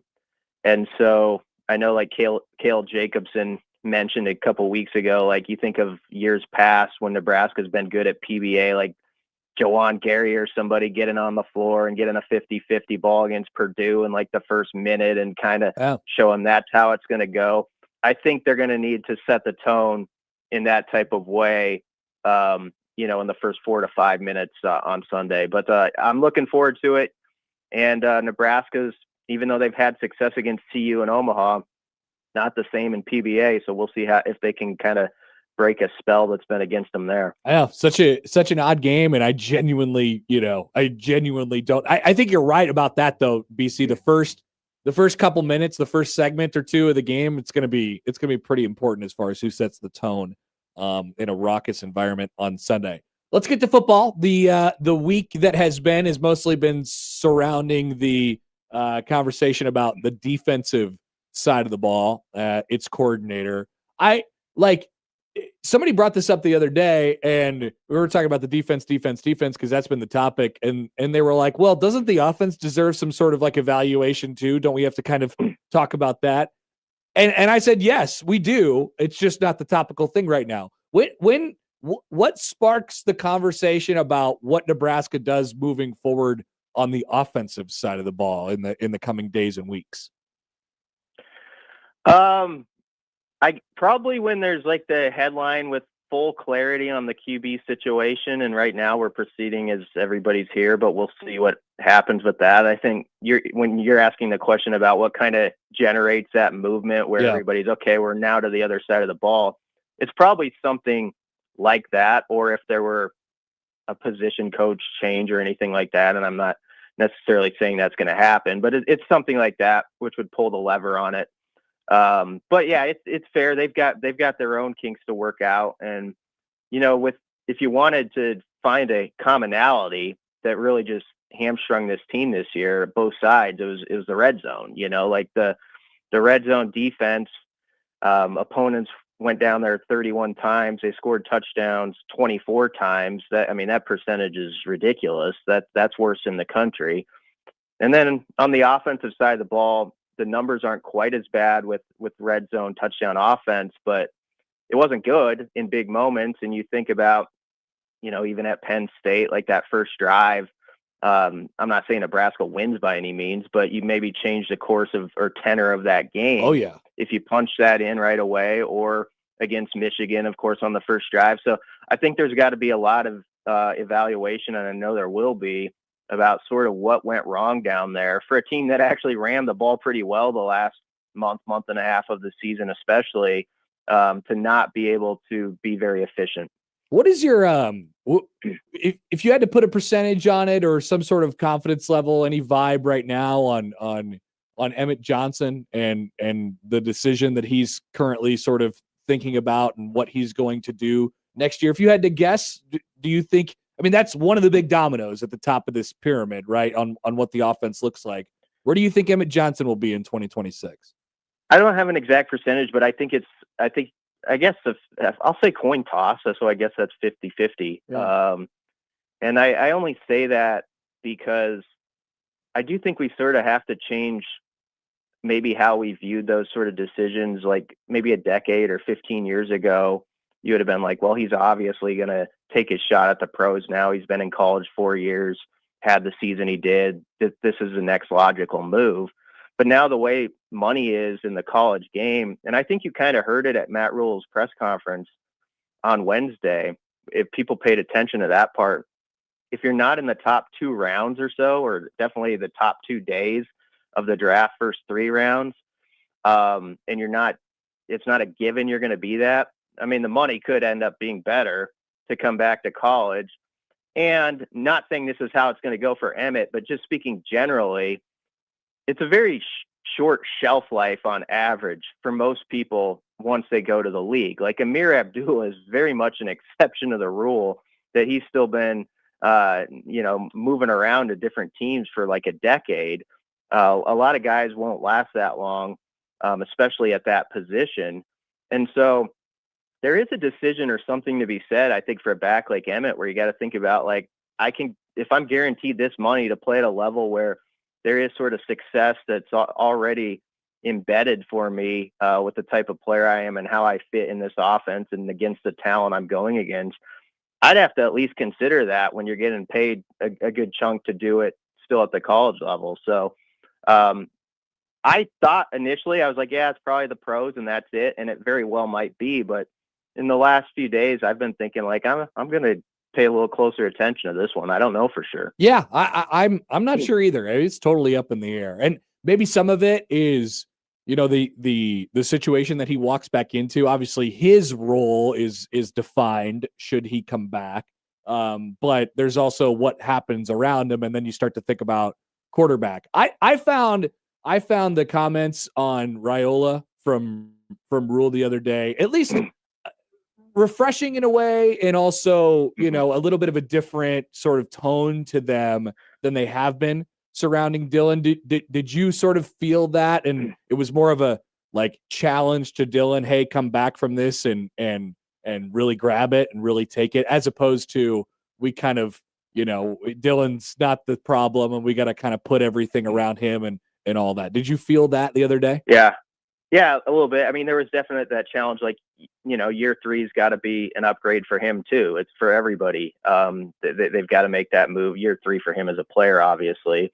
And so I like that he focused on that. I understand too, when he's answered the questions in the last couple of weeks about sort of the future of that room, it's no man's land for a coach, right? I mean, it's like when you're facing 4th and 6 on the other team's 36-yard line. Like, where do you go with that? You kind of just have to move away from that question, because you never know what can happen like an hour or a day from now. But I've never been someone who just assumed that everybody's leaving or someone's going out the door. And no matter what, I like that general answer about Dylan applies no matter what. Like, year 3 of your college career, take it up a couple steps. Like and Dylan's the type of competitor where I know that's on his mind too. And there's going to probably be plays he'll look at that he could have done better or things that could be improved. And you're always analyzing yourself in that way. So Yeah, I thought that was a sharp answer and applies because if Dylan's the guy again next year, he is going to have to, as Rule said, be that guy that they know he can be or they think he can be if Nebraska is really going to take this step as a program. Let me ask you, this one's a little bit off the wall. So there's some reporting coming out now that it feels like Penn State and Matt Campbell are close, although, it doesn't, you don't know until you know. Yeah. I guess at this point. There was another move over the last couple of days with Chris Kleiman retiring and Colin Klein taking over at K-State. Those are both, very, very regional, close to Nebraska. Those two programs are going to have to build and rebuild staffs. So this whole movement over the next month, I would imagine it doesn't have to be either of those two jobs, but they're close. So I thought they were worth mentioning. There's going to be movement in terms of staff. So the whole that conversation has only, I feel like, just begun as these teams start to build out what's coming next. Yeah, and it could have an interesting impact, ripple effect on the portal, of course, too. Some guys that pop up, maybe that you have had connections with through recruiting or whatever. If you feel like, even if they're just a good value pick and it's not necessarily the positions we're talking about all the time, if it's like a guy who can obviously help you, there's going to be some guys at those programs who have decisions to make. Now, a place like Kansas State, I have a feeling there's just going to be a ton of juice around Colin Klein. Yep. So I think that's one of those hires that works really well for them in this day and age where other teams kind of have to sweat it out when you have a new guy coming in, because everybody's going to kind of honestly respond the same way people here did, although we pretend we didn't when Frost got hired, right? It's like, this fits, this is going to work. Campbell's going to be the interesting one with Iowa State, because I think he really carved out a very successful path on how to recruit this region, especially the state of Nebraska, as we know, in some key spots. And that would be a huge loss. I don't think you can take for granted a guy who, with the exception of like one or two seasons, just consistently have ISU like 8-9 wins like every year. I know it's a different conference, maybe slightly different competition, but that's impressive. So I think that would be a case where if Penn State gets that deal done, they came out of that pretty clean, sort of Shawshank Redemption like, after the crawl through the crap, that they've been through, and probably botching it, honestly, in many ways. So that it could save Pat Kraft as well, because I know suddenly he's kind of become a target with the fans if he's going to hang around there. It's really been an interesting deal. Yeah, if that ends up happening, that's the best possible result for Penn State. It may end up working out for them in the end. All right, BC, we'll let you go. Enjoy the game on Sunday and enjoy the rest of your weekend. Yeah, stay tuned for my World Cup takes. They'll be coming. Yeah, the draw still hasn't happened yet, by the way. We're still watching nonsense on Fox. So enjoy. Have a good weekend, guys. Bryan Christopherson from Husker 247. Still nothing. The trophy has appeared. I made a mental note. The guy in white gloves brought out the trophy at 40 after the hour. And now there appears to be illuminating chairs on the stage, but nobody is sitting in them. So there will be at least another 4 to 6 minutes of introduce. Oh no, those aren't chairs. Those are, I don't know what they are. Maybe those are representations of the groups. Oh, those the balls. Oh, the balls are in there, folks. Okay, we have the balls. The balls have arrived. Balls. Thank you for saying it. A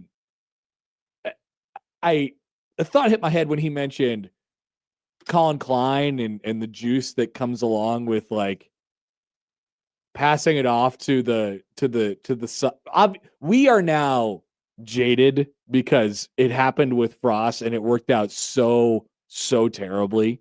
But if you could just think back to that moment, what a galvanizing moment it was for everybody. BC is so right about that. Best coach in the cycle. It is so cool to, where it just makes sense. Everybody thinks you should hire this guy because he played there and he's a rising star in the industry and the timing worked out and here it is. we did it. Everybody did it. And what a great feeling. What a great. So I'm sure K-State's going through that right now. They're like, I can't wait. Maybe in a few years, they'll down there at K-State, they'll also think college football was broken. Maybe. I believe that was a Frost quote yesterday. Sure. Yeah. He says things occasionally from time to time. Sometimes he shouldn't. All right. People are getting introduced. There are balls on the stage. It's only a matter of time before they choose. Josh will have the odd news, and we'll still be watching this garbage on 1620 The Zone. After further review, the host is deemed to be out of bounds. The Connor Happer Show returns in minutes on 1620 The Zone.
And now we've reached the point in the show where Josh Hodson reads the peculiar, the bizarre, the comical, The Odd News with Odd Son. Odd News, Odd Son. See what we did there? The Odd News with Oddson. Oh my God. All right. He picked up the ball. He unwrapped. It's like a Pokeball, and the first ball says FIFA. What? What's going on? I already know this is FIFA. He's directing the ball picker to unwrap the ball correctly. One of the ball pickers, by the way, is Donald Trump. All right, here we go. The first ball is being opened. This is exciting. He takes it out. It's got this weird little ribbon thing. It says Canada. Canada. Wow. Canada is the first team in group. So the host countries will each be in separate groups, right? Canada, Mexico, USA. So one of them is going to be in D, one of them is going to be in B, and one of them is going to be in A. And then there's Canada just got selected to be. This is crazy because I don't know what's going on and I don't know how this works. The next one says Mexico. Oh, so maybe they're having, I see what's happening. Each of the country's leaders, so Trump's about to pick one out and it's about to say USA. And then this is great. I love this. John writes in on the text line, isn't talking about the World Cup draw considered dissemination? You need to stop immediately before you get into trouble. This is just what's going on around us. Never. I will never stop talking about this nonsense that's on my television. Josh, odd news. What do we got? Well, Adam Schefter. USA! Wow. Adam Schefter is always talking to someone. We're running out of things to ask Adam Schefter. 100%. He was on Maybe just stop. This Is Football podcast where I don't know who hosts that show. Some guy. Okay. Some white guy. Kevin Clark. Oh, Kevin. To be specific.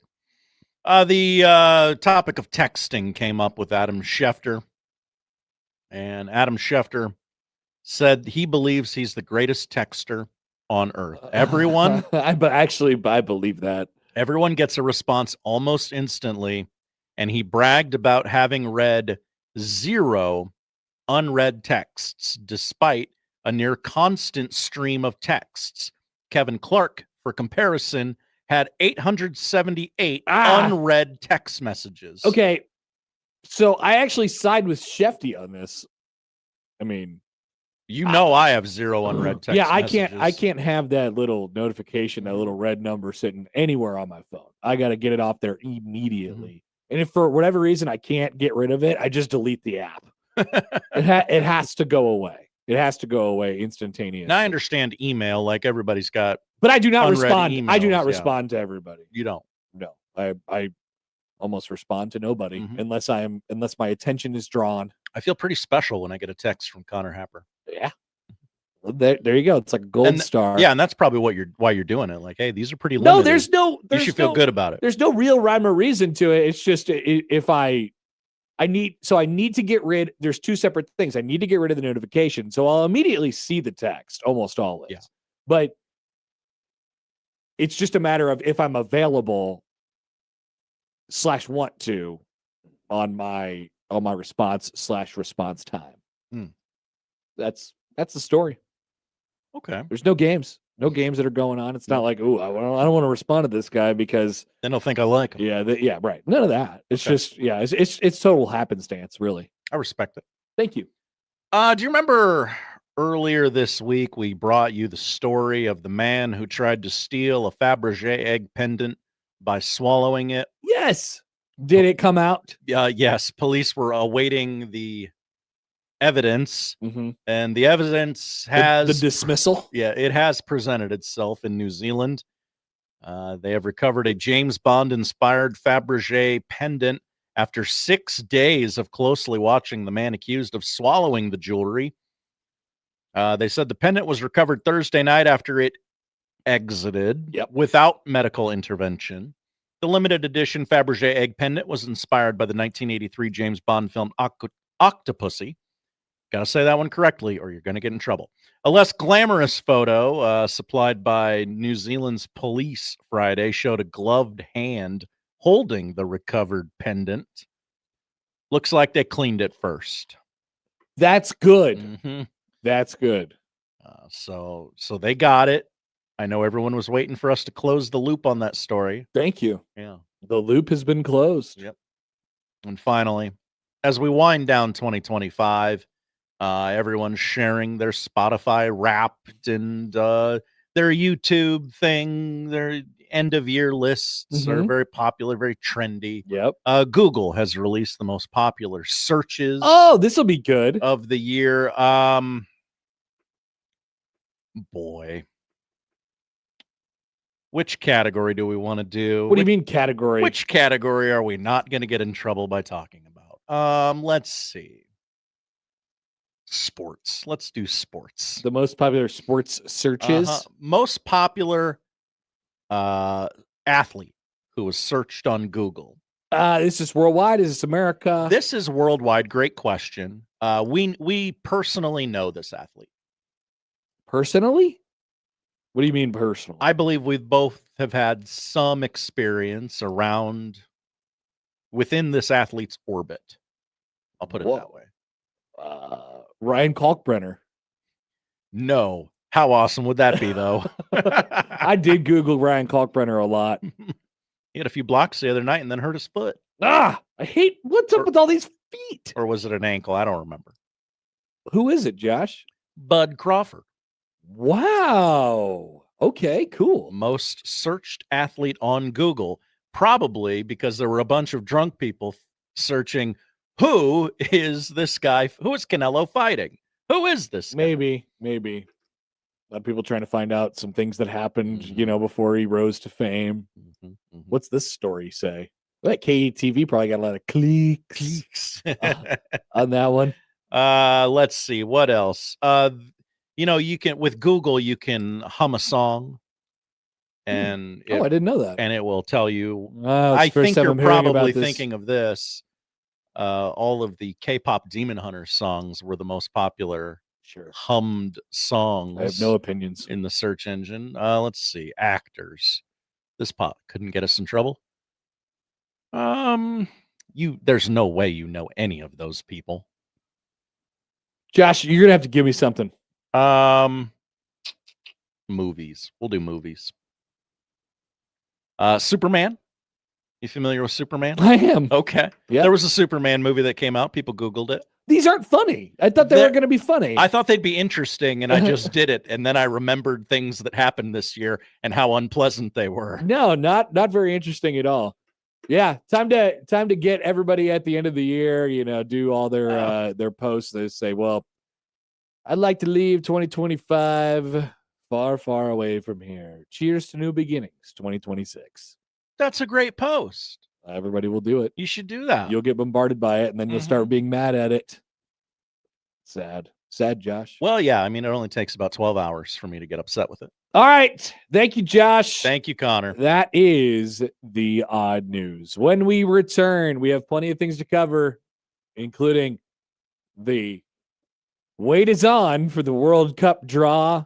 Matt Campbell in his status. And plenty more. Sipple will join us at 1, so we're wide open in the noon hour. I want to hear from you guys. 402-951-1620. Back after this on 1620 The Zone.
does it the only way he knows how.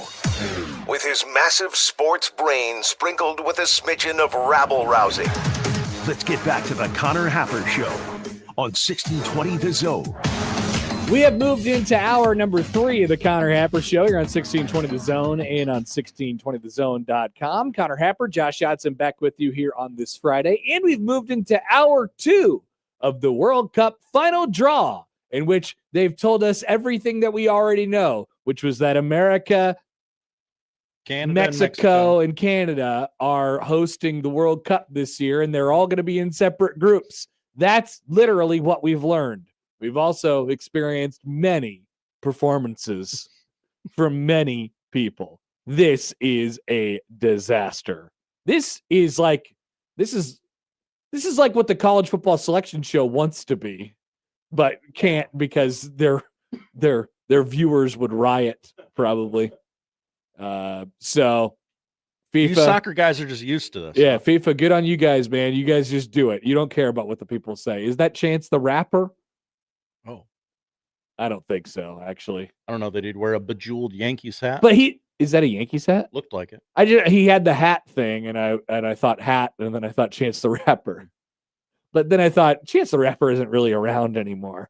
What's that guy up to? Great question. I don't really know what he's doing. Huh. It's quite the show, though. Speaking of college football, it's definitely not Chance the Rapper. Speaking of college football, the Heisman Trophy voting window. Okay, so it used to be like a week-long window, and apparently this year the voting window, they require all the Heisman voters vote in the span of 48 hours. 48 hours. So it will be open from Saturday at 4 to Monday at 4. And then you have to submit your vote. Used to be open for a whole week. People could vote before the conference championship games. They could submit their votes and to be tallied before the conference championship games would even take place. And a great point made by our dear friend who just joined the show about a half hour ago, Brian Christopherson, who said, wouldn't that have been nice in about, 2009? Would Sue have won the Heisman if the voting window was during the Big 12 championship game in 2009? I think probably, actually. Yeah. Might have been able to sway some people. Maybe. Or then especially if that field goal would have just been a little further left. And Nebraska won the 2009 Big 12 championship game 12-10. And Ndamukong Suh won the Heisman. And Bo Pelini gets a lifetime contract. And Nebraska never leaves the Big 12. This is what it's all tied to. The Heisman voting window. Life could have all been different. And we have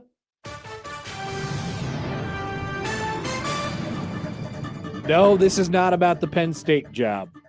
Nor about the World Cup draw. Not about the World Cup draw either, which we will continue to update you without the breaking news sounders. We have a long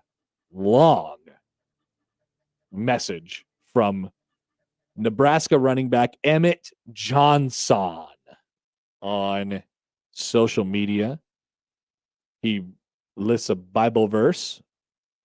Check out Proverbs 3:5, Josh. Yeah. See what's going on. Some context here. Let's see how much he learned in writing class. Trust. Right? I'm sorry. Go ahead. What's the Proverbs? Trust in the Lord with all your heart and do not lean on your own understanding. Okay. Pretty standard stuff. Mm-hmm. You know, what do they teach you in writing class? Give me your thesis right away. Tell me what this is right at the top. Right? Yeah. So let's see how quickly he gets to it. I want to give all glory to God for blessing me with the opportunity to honor him through the game of football. This journey has been shaped by incredible people whose love, guidance, and belief in me have carried me through every high and low. I suppose we'll continue. To my brother, Charles Johnson, thank you for constantly pushing me to grow mentally, physically, and spiritually. To my parents, Precious and Charles Johnson, your sacrifices and dedication gave me the foundation to chase my dreams with confidence. To my sister, Naomi, thank you for standing by me through every challenge and moment of adversity. All right, we'll continue. But I think we're getting a picture here of what this is going to become. He's very thankful for everyone who told him to come back for his senior season. Special thank you to Dana Holgerson. Your belief in my abilities and trust in me transformed my football career in ways I'll appreciate forever. Playing in your offense gave me the platform to truly showcase who I am as a player and a person. To Coach Matt Rule, thank you for taking me into this incredible university and helping me grow on and off the field. You gave me life lessons that I will cherish forever. He's using past tense. We're starting to get hints, right? To Coach E.J. Barthel, thank you for every unseen hour you spent developing me into the player I am today. Your passion and dedication mean everything. Still haven't got to it. Ron Brown. Say the words. Thank you for recruiting a 5'10", 176-pound running back from Minneapolis to play running back at the University of, at historic running back U. To Coach Corey Campbell, thank you for the development for the last 3 years physically and mentally. I appreciate your hard work and dedication and preparation for games as well as life motivation. To Coach Kendrick, my first coach, thank you for introducing me to this game and giving me the confidence and foundation to dominate on the field. And to all my youth football coaches, your guidance helped build the love, discipline, and competitive spirit I carry today. Paragraph. To Malcolm Hartzog. Thank you, Malcolm Hartzog. Thank you for being there for me through all the adversities. We have overcome a lot. And do you have like a written transcript of this video? How are you getting He put out a graphic. Oh, he put out a graphic. Became a brother from another mother to me since freshman year. God has a plan for you and your future. I only had the video. I didn't know there was a video. It's a 3.5-minute video. We continue. To Troy Bell, thank you for being a mentor to me and for giving me a great life advice throughout the years. To Matt Atkinson, thank you for your support and guidance throughout my career here at the university. To Coach Jim Gunderson, thank you for your consistent support during my high school years and your spiritual guidance. To Victor and Sada, we're just naming people now. Thank you for being my second family and for giving me home away from home. You guys have been such a blessing to my family and me. To my church. They're doing bits now in the World Cup. Okay, awesome. I'm sorry. To my church, Mount Zion Interdenominational Ministries. A big heartfelt thanks for supporting and guiding me in my faith throughout the journey. Thanks to Pastor Reginald Chea for the constant prayers and protection and blessings. To my teammates, thank you for pushing me, believing in me, and battling me beside me every day. The brotherhood we've built on and off the field has been invaluable. I will carry the lessons, memories, and camaraderie with me forever. Lastly, to Nebraska fans, the best fans in college football, your unwavering support has meant the world to me. And we reach the final paragraph. After much prayer and reflection, I'm officially declaring for the 2026 NFL Draft. Thank you, Nebraska. GBR forever. Okay. Matt had the best comment on the YouTube stream. His graphic is sponsored by FIFA.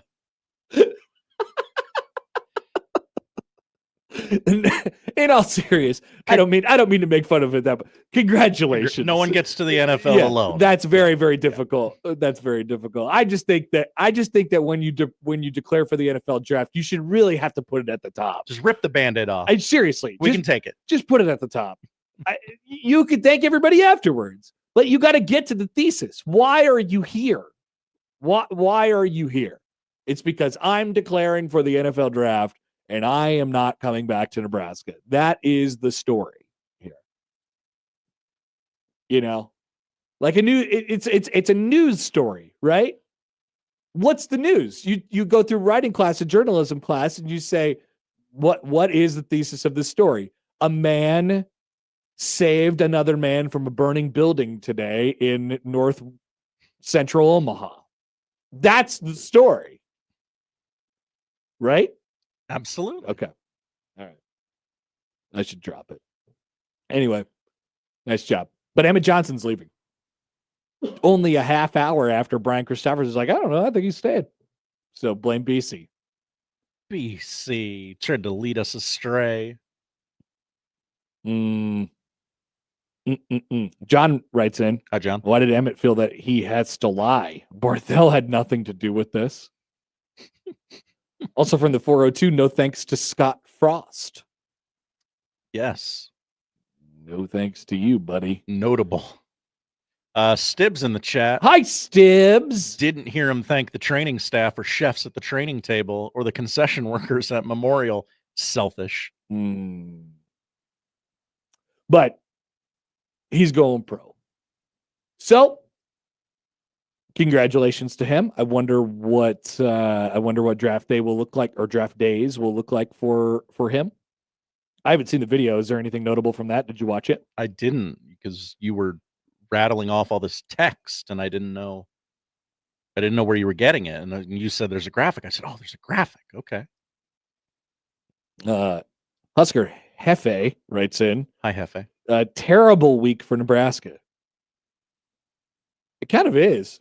We kind of thought that it was going to be a terrible week for Nebraska, right? I thought it was going to be a terrible December, not a terrible week. Yeah. So that's a good point. We have a lot more terribleness, I think, to endure. Yeah. A lot of introspection, and I feel like it might get better, might get worse before it gets better. It will definitely get yes. But this is the case we have to get used to this new calendar. Mm-hmm. People, this is the month where everybody leaves, but you have to have the month where everybody leaves in order to get the month where everybody comes. Where everybody gets here. Right? Josh? A lot of people taking a lot of trips. Many will end up in Lincoln. They have to have that. Yeah. They have to, they're going to, they're having it right. We got to free some beds up. So don't worry. There will be a time where you'll be happy again, but it's not now. Nothing to smile about in my life. Unless you want to be happy for Emmett Johnson. I'm thrilled for him. I am too. But Nebraska needs a running back.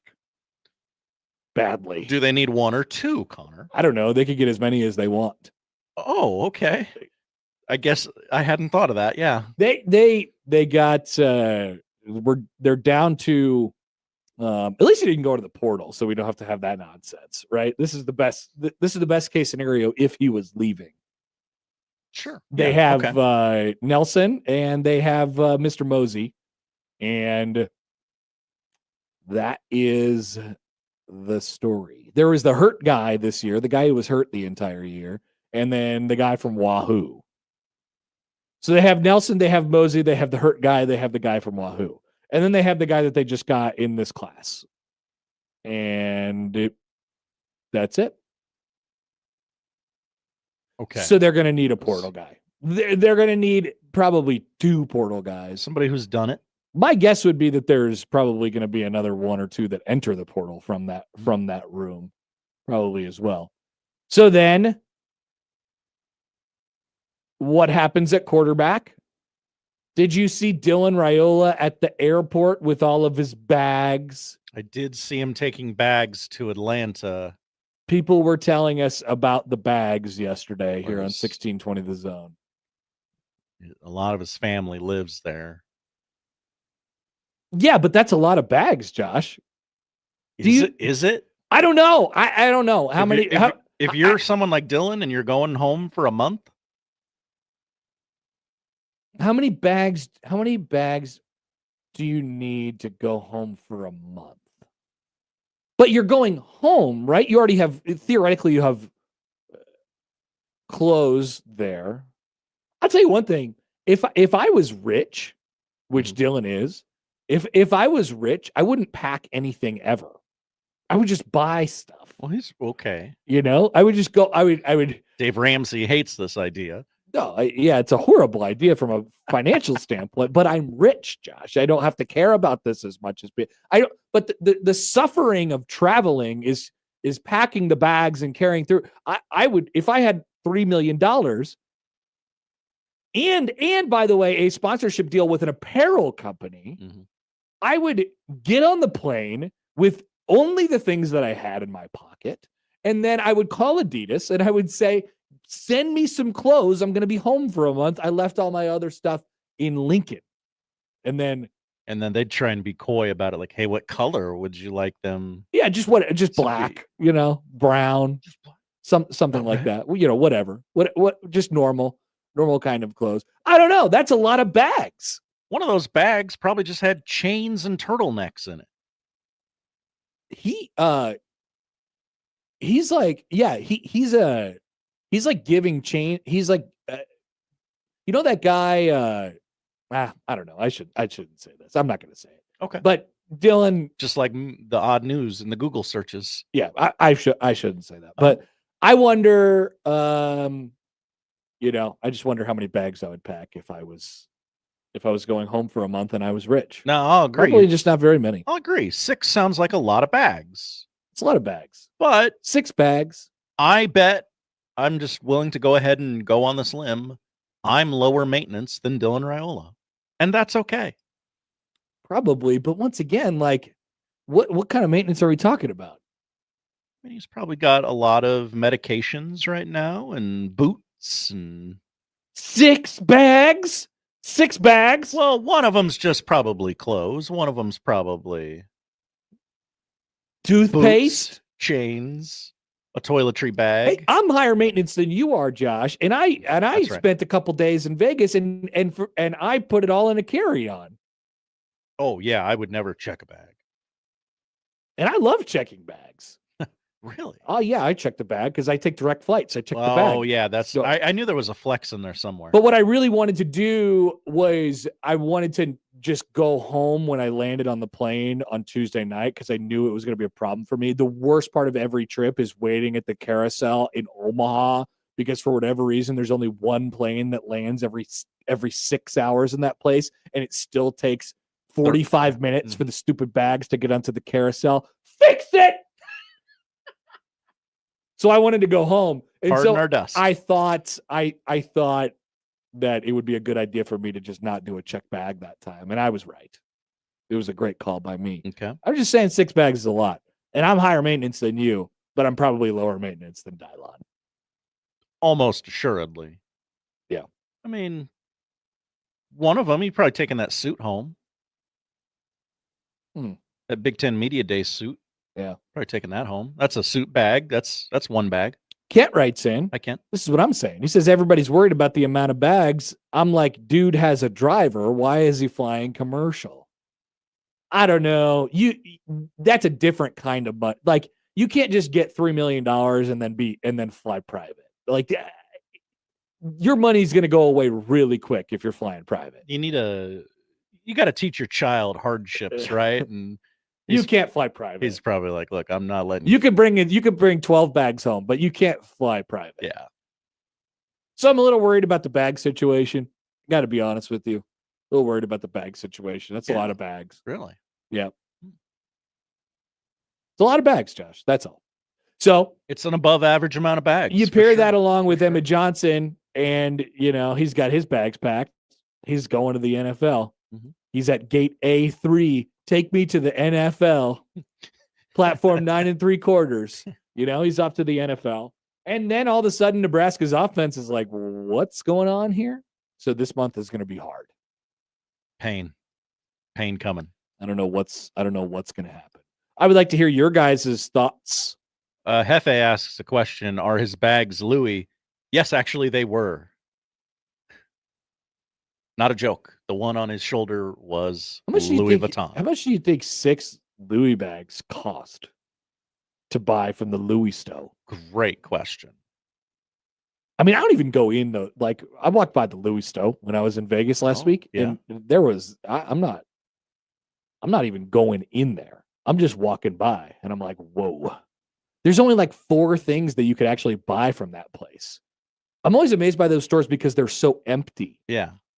There's nothing to really buy. I mean, these are not the bag he had. But yet they're so expensive. I see the phone ring and I want to answer it, but I also want to just trying to find out what a men's bag costs at Louis Vuitton. Great news, by the way, while you Google that from the World Cup draw. I know we're everywhere this segment. They have introduced now, once again, we're almost halfway through hour 2. They've introduced Tom Brady and Shaq. Hey! Tom Brady and Shaq have arrived. About $4,000. I'm sorry, $4,000 for a single. $4,000 for a Louis bag. That's a lot of grand for 6 of those suckers. You know what I'm saying? Dan writes in. Hi, Dan. Great question. You have a broken leg. Are you really going to lug 6 bags through an airport? He was on his scooter too. Yeah, I don't. The person taking the picture of him clearly wanted to like, hey, I'm not taking a picture of you. I'm taking a picture of something over here. It is an accident. It is an accident. Chris says, poll question, is it a lot of bags? Yes. John writes in, back to Emmett Johnson's announcement. A high school coach named Gunderson from Minnesota is one of the most Minnesota things ever. I tend to agree. It did sound very Minnesotan to be Gunderson from Minnesota. All right, so there you go. Emmett Johnson's off to the NFL. Dylan Riley's got his bags. I don't know where he's going, but he's got a lot of them. And that is your story with Nebraska's offense at this exact moment. Josh, did this caller tell you? Okay, all right, yeah, let's talk about the running back room. Talk about the running back room a little bit with our dear friend Walter. Hey, Walter, what's up? What's up, fellas? How you doing today? Good. Hey, good. Hey, the sun's shining, the birds are chirping. It's a good day in Nebraska. Absolutely. Hey, yeah, I just want to talk about the running backs just real quick. Man, Emmett to me is a real man. He's amazing. I think he's also a self-motivating player. Just seems to me like he really motivated himself to get to the point where he's at, I believe. But my other thing is this. I mean, I want him to go to the NFL only because number one, he's earned it.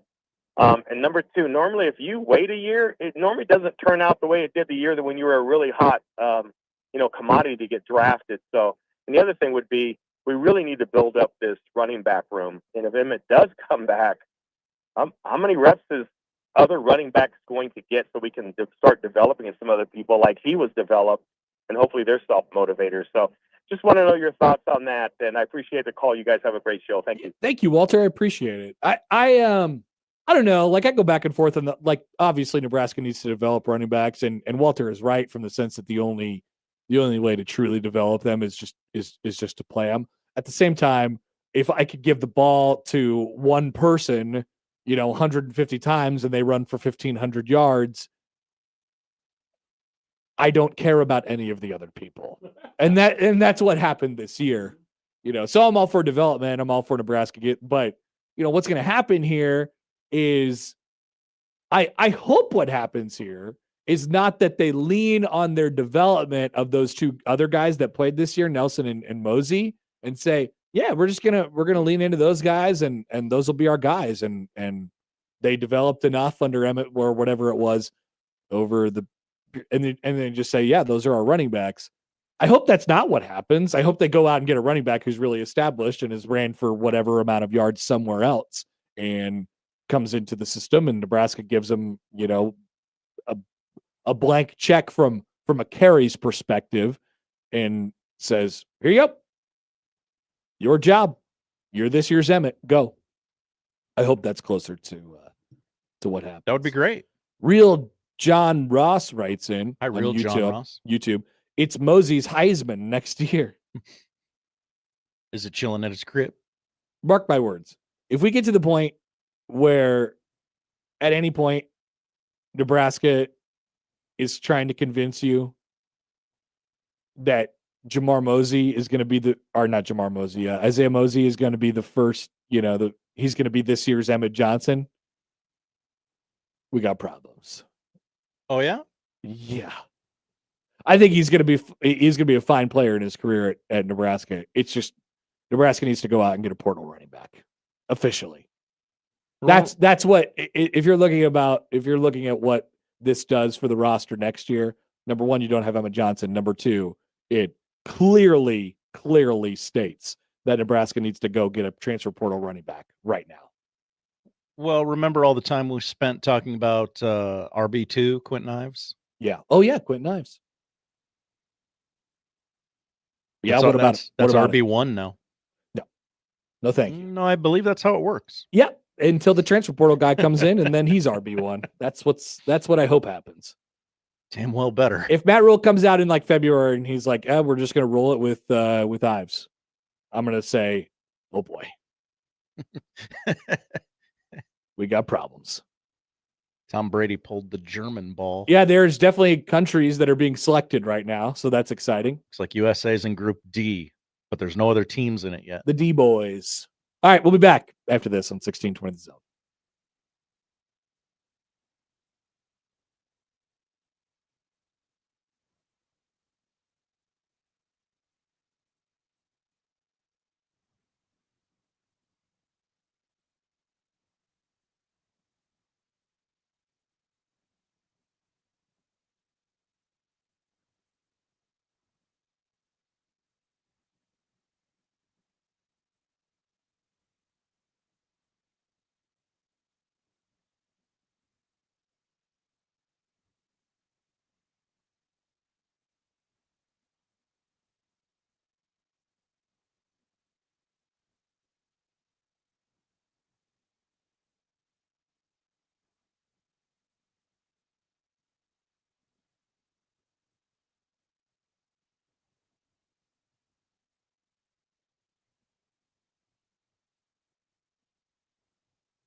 Let's get back to the Connor Happer Show on 1620 The Zone. Here comes the clown.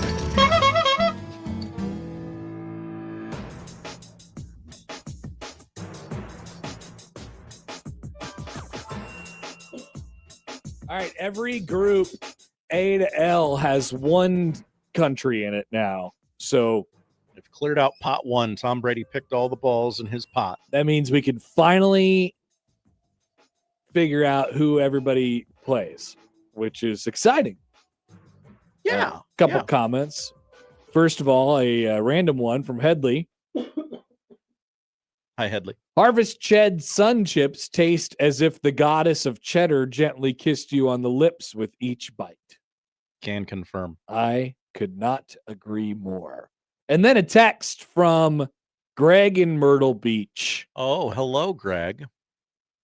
Trust me, Dylan's 6 Louis bags cost chump change compared to the checks Husker Athletics will be stroking to buy out Middle School Rule and Yogurt Man by 2027. Cha-ching. That's what Greg in Myrtle Beach said. All right. Just so you guys know. All right, we're patiently waiting to see who the United States is going to play here in this World Cup. But let's get to some other things. Okay. Speaking of money and speaking of the world, are you interested in the Dubai Feast Week next week? No, Next year, because I'm sorry. I believe they feast on the blood of their enemies over there. The Royal Palm Invitational, according to John Rothstein and his sources, a new year early season tournament in college basketball, will debut in Dubai in November of 2026. He adds, multiple power conference teams are expected to be involved.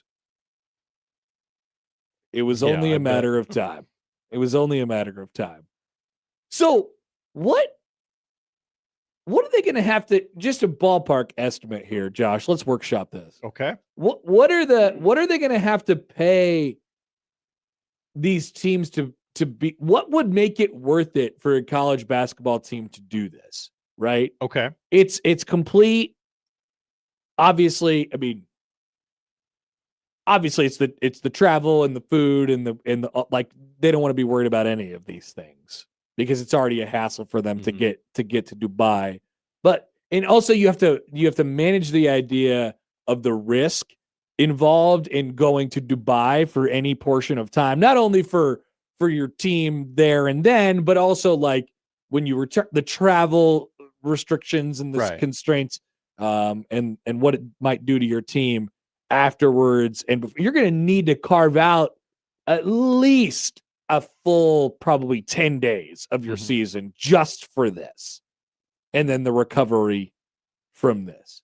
What are they going to have to pay him to entice these teams to go over there? So correct me if I'm wrong. If you go to the Players era, you get $1 million. I believe that's right. Yeah. That seems to be what my research shows. And if you win, you get more? If you finish in the top 4, you get more money. Yeah. I mean, $5 million, $5 million guaranteed. A team. Probably not going to do it as big as the Players era. I don't know. I don't know. I don't know.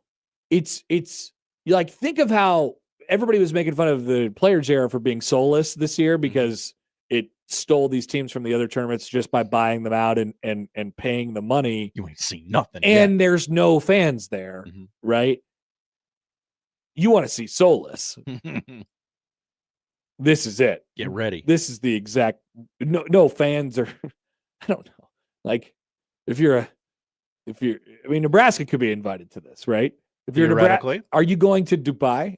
Would you like to go to Dubai to watch Nebraska? If you thought you were going to get mugged in the New York City subway and you didn't go to the Pinstripe Bowl, you're not going to Dubai. Would you like to go to Dubai to watch Nebraska ball? Poll question. Okay.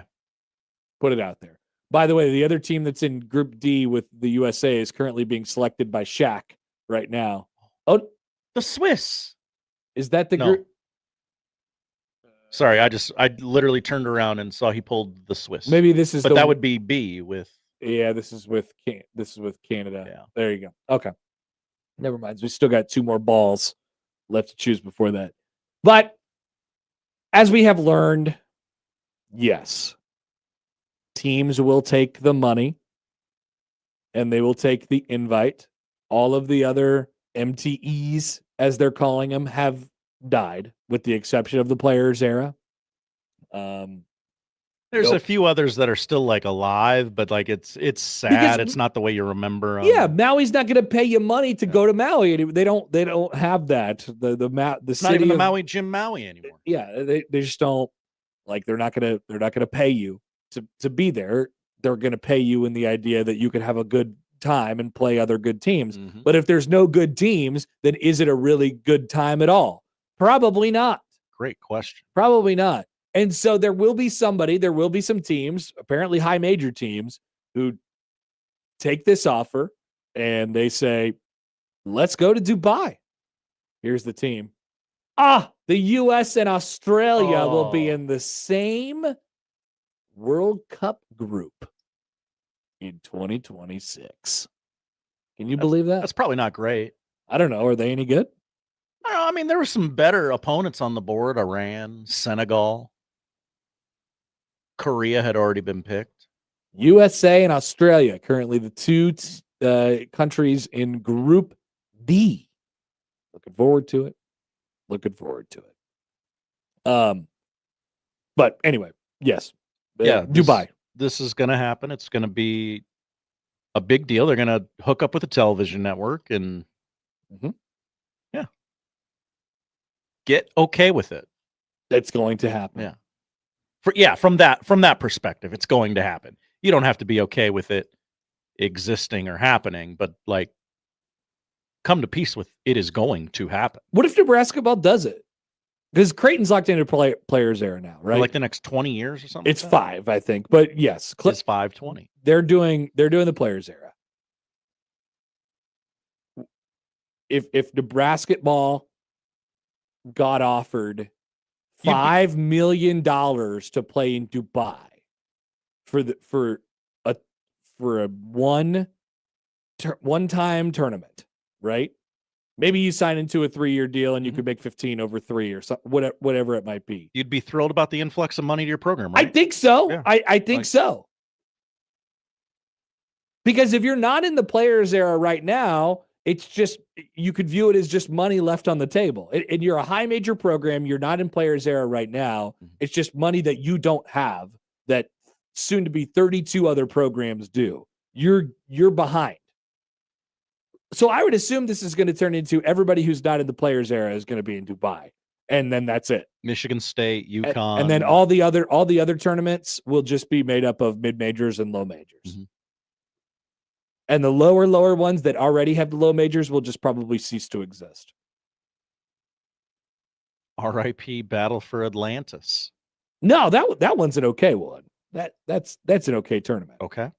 Like I'm talking about the stuff that like UNO's at right now. The Fort Lauderdale one. Yeah, like all those will just probably go away, and all the set. Maybe the Mavs will play in Maui next. Maybe Omaha will be in the Maui Invitational next year. Prestigious or something like that. I mean, that'd be pretty cool. That'd be great for them. Yeah, that would be fantastic. So shout out to Dubai for making this cool, new, fun tournament for all of us, for the people.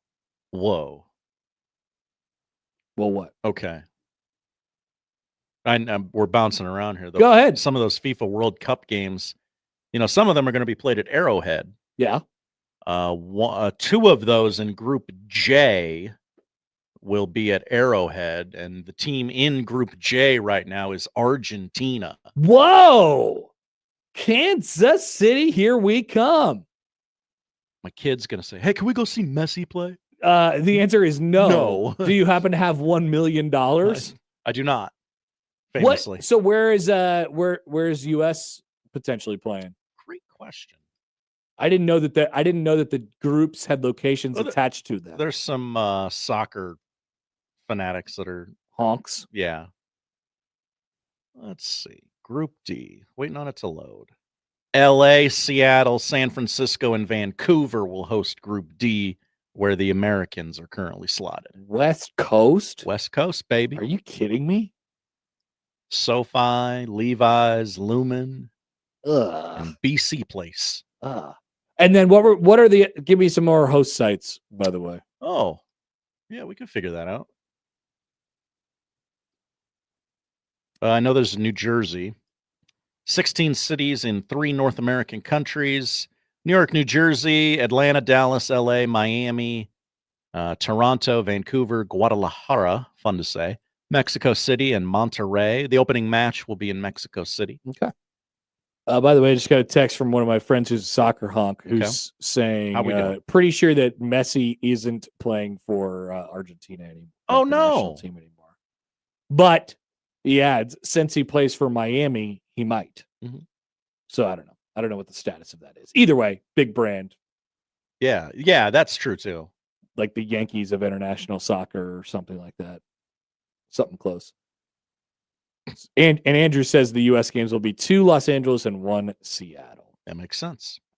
There you go. Speaking of money, First of all, before we go to the money thing, I want to thank the soccer honks. Thank you. Seriously, thanks You've for been not very yelling. kind. Yeah, you've been very kind to us in our lack of soccer knowledge. Thank you. Okay, money. On the money, Jed writes in, Hi, Jed. we do have a stadium renovation coming up. Why not take some blood money? Yeah. The blood money exists whether you take it or not. Somebody else is going to be taking the blood money. Yeah. Also, speaking of money, unclear whether it's blood or not. Michigan State has received an unprecedented gift as of today. I keep hearing this. How about, would you like to receive $401 million? Yes, I would love to, but I would also ask, why 401? I don't know. And not just 400? There's got to be some branding that goes along with it. Sure. 290 of it will go toward Michigan State athletics, and another 100 million will be going toward Michigan State's Spartan Ventures. I heard them talking about that this week. This is from Greg Williams, who is the CEO at Acrisure. They have a stadium named after them. Yes. Is that the Pittsburgh? That is where the Pittsburgh Steelers play. Okay. Yes. How about that? Those of you who are talking about, Warren just coming up and, hey, come on, man. There you go. Here's a check. Just slide a little bit our way. That's all. I'm not asking for everything. I'm not asking for you to be involved at all. Just come on. There is more and more athletic departments across the country who are getting these unprecedented gifts. Just here you go. Well, I was going to say that phrase is something you're hearing more and more. We've received an unprecedented gift. We have received an unprecedented gift. I mean, the boilerplate nomenclature exists. That's how often schools are getting these bags. Well, there you go. Now Michigan State has a rich guy who's donating to their program. That seems good. Yeah. Hopefully Pat Fitzgerald can spend it properly. We'll come back. We'll keep you updated on the draw here. Sipple will join us at the top of the hour. We can touch a little bit on Matt Campbell and Penn State because that's happening. Coming up on 1620 The Zone. Upon further review, the host's last statement was deemed to be somewhat comical. Somewhat. The Connor Happer Show returns in minutes on 1620 The Zone.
Actual price will depend on product and subscription plan. Featured products are compounded drug products, which the FDA does not approve or verify for safety, effectiveness, or quality. Prescription products require an online consultation with a healthcare provider who will determine if appropriate. See website for details, restrictions, and important safety information.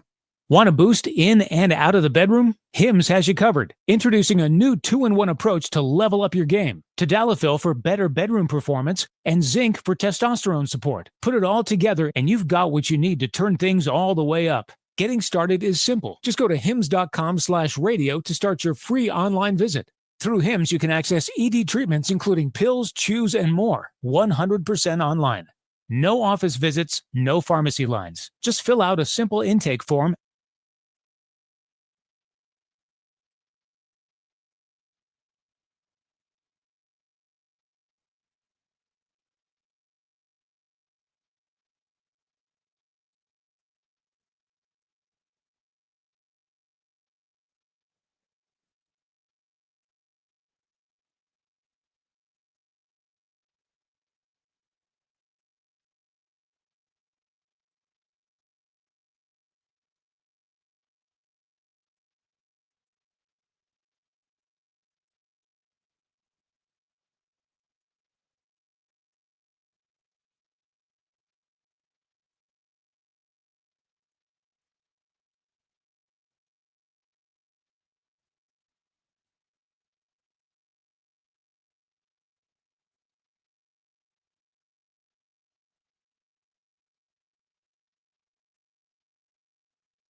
All right, we have just now come to completely understand how this works in the World Cup draw. And that's probably not true, but yeah, okay. There's A through L groups, and then there's 4 different pots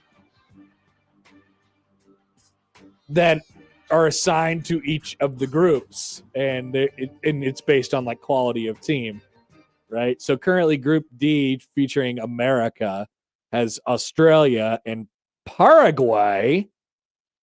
It seems difficult. I wanted something. I wanted a country I ain't never heard of. Yeah, Uzbekistan was in the pot. We could have played Uzbekistan. So but Aaron Judge didn't pull it out of the bowl. The soccer honks are going to have to tell me what the group of death is going to be. Yeah. But a couple candidates right now on the board. It can't be any of them that include America. America stinks. Well, in soccer, American soccer fans will tell you that any group with America is. Oh, that's got to be the group of death. America is. Yeah. I have a take, Josh, before we get to Stephen M. I love when you drop a take. So notice how I'm going to say the thesis right off the top, and then I'll explain it. Okay. Would you like to start with a Bible verse? No. Okay. I want the Big Ten to stop winning so much. That way the Big Ten can be more exposed as a conference, and Tony Petitti could get fired. Okay, yeah, I saw this on the prep sheet, and generally I know what you're talking about. I have no idea what you're talking about here, but I'm interested. I'm willing to listen. So here's the story. The Big Ten is a disaster. Tony Petitti's under fire today, and I don't know why. The Big Ten is a complete joke, but they keep winning national championships. I'm looking at you, Ohio State. Okay. You need to stop doing this, so that way everybody can be mad at you, right? Not everybody is mad at Tony Petitti right now because they keep winning. Sure. And it's just Ohio State. It's just Ohio State. I guess it's Michigan too, but they're not a real threat to win a national championship anymore. I've heard on they're couple not podcasts, cheating anymore. Yeah, I've heard this week that, hey, the Big Ten is kind of sneaky, not great this year. The Big Ten is sneaky horrible as a conference. They don't have their poop in a group. Nobody agrees on anything. They couldn't figure out how to do this whole, private capital situation. And then there was yesterday. Now, we're sticking to sports here. Okay. But there was a congressman out of the state of Washington who tweeted this yesterday evening. If the commissioner of the Big Ten would spend less money trying to buy votes with DC lobbyists and make more of an effort to stop being a bullying jackass, the Congress would get on with passing some reasonable legislation to fix college sports. Which I don't know if that's true. I don't care. I don't need Congress to fix anything, whatever. Although this bill got, stopped again yesterday, whatever they're trying to do. And it's all way up here, and I just wait until it trickles down to me. But we got a congressman calling out the commissioner of the Big Ten for trying to buy votes with lobbyists to get bills passed and things like this. I don't know about any of the conference ADs and chancellors' actual opinion on this guy, but everything I see, every news item involving Tony Petitti, and everything I hear him say is nonsense. No, it's not much. You don't hear him say much. But every time I do hear him talk, and every time I do hear anything from him, it is nonsensical. And so I would like to introduce the idea that we should remove him. I don't even know how that works. I don't know. I assume the chancellors and the presidents have to vote on this or something like that. I would like to remove him. And the only way to actually bring this to light is if the conference goes through this drought of winning national championships. So Ohio State, stop winning. Do all of us a favor and stop winning. Okay. And then the Big Ten can be exposed for the fraud that it is. What happens, Josh, when you when you play poorly, but we got a lot of problems, but they only lost by 3. It wasn't that bad. Let's just keep on going here. Yeah, you kind of stay the course, right? You kind of stay the course. What happens when you get beat 45-0? Total tear down to the studs. Exactly. You get people's attention. And so the Big Ten needs to. This is my take for the day, Josh. Tony Petitti stinks, and he's an embarrassment, and we need him out of here. I'm ready to rule on this take. Please. I like it. Thank you. I appreciate it. It's not just because some congressman said something about him buying votes or whatever. This guy's never in public. He has a forward-facing job, and he's never in public. Yeah, this guy stinks. This guy stinks. He's probably even worse than Kevin. I know people don't like to say anything positive about Kevin. How could anybody be worse than Kevin? But this guy seems worse than Kevin. I'm originally mad at him for his stupid playoff idea where he wants to stack the deck in his favor and everything. It feels like he's a good commissioner for the Big Ten in the sense that he is really, really, I don't know, like pompous in a way and thinks that his conference is the best or whatever it might be. I need Ohio State to take a dive here and stop winning national championships so the Big Ten can be exposed for how colossal of a disaster it is behind the scenes more immediately and frequently. I need that to start happening right now. John writes in, did you ever think that Petitti would be a bigger embarrassment than Warren? No, I didn't. No, I actually didn't. But it feels like we have reached potentially that moment where that is the case. So that's my take. That's my Big Ten take for the day. We will have a little Creighton, Nebraska preview coming up in the 1:00 hour. We'll make our season deciding picks.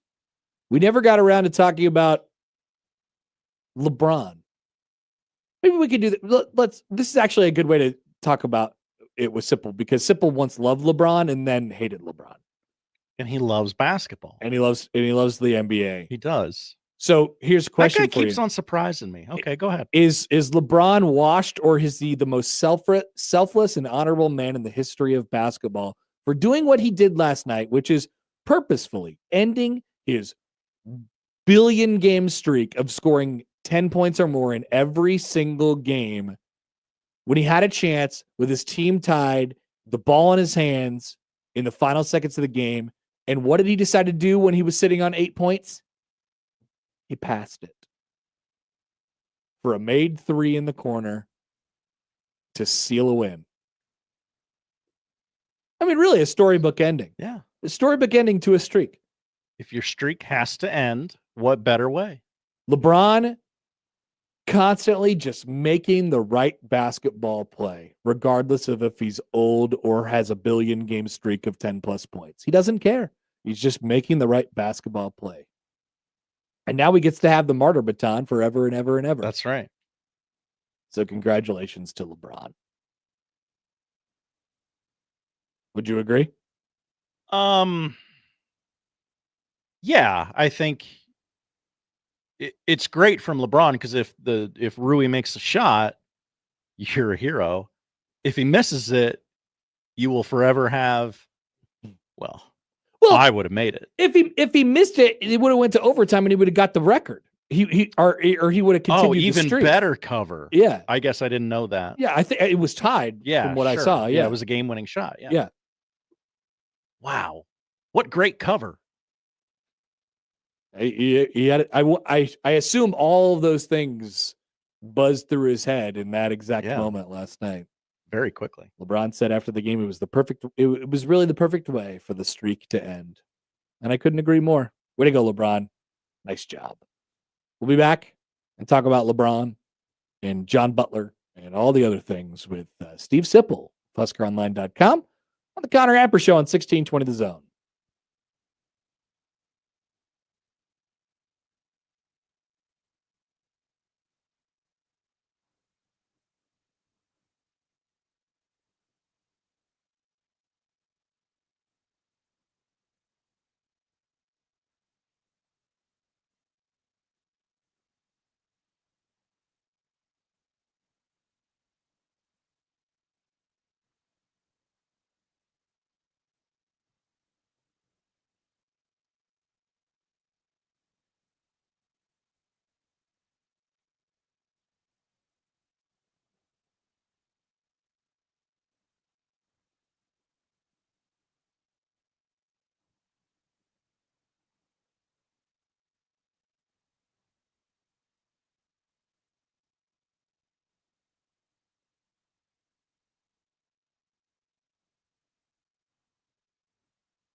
Steve Sipple, The conversation gets even more uncomfortable, okay? Omaha!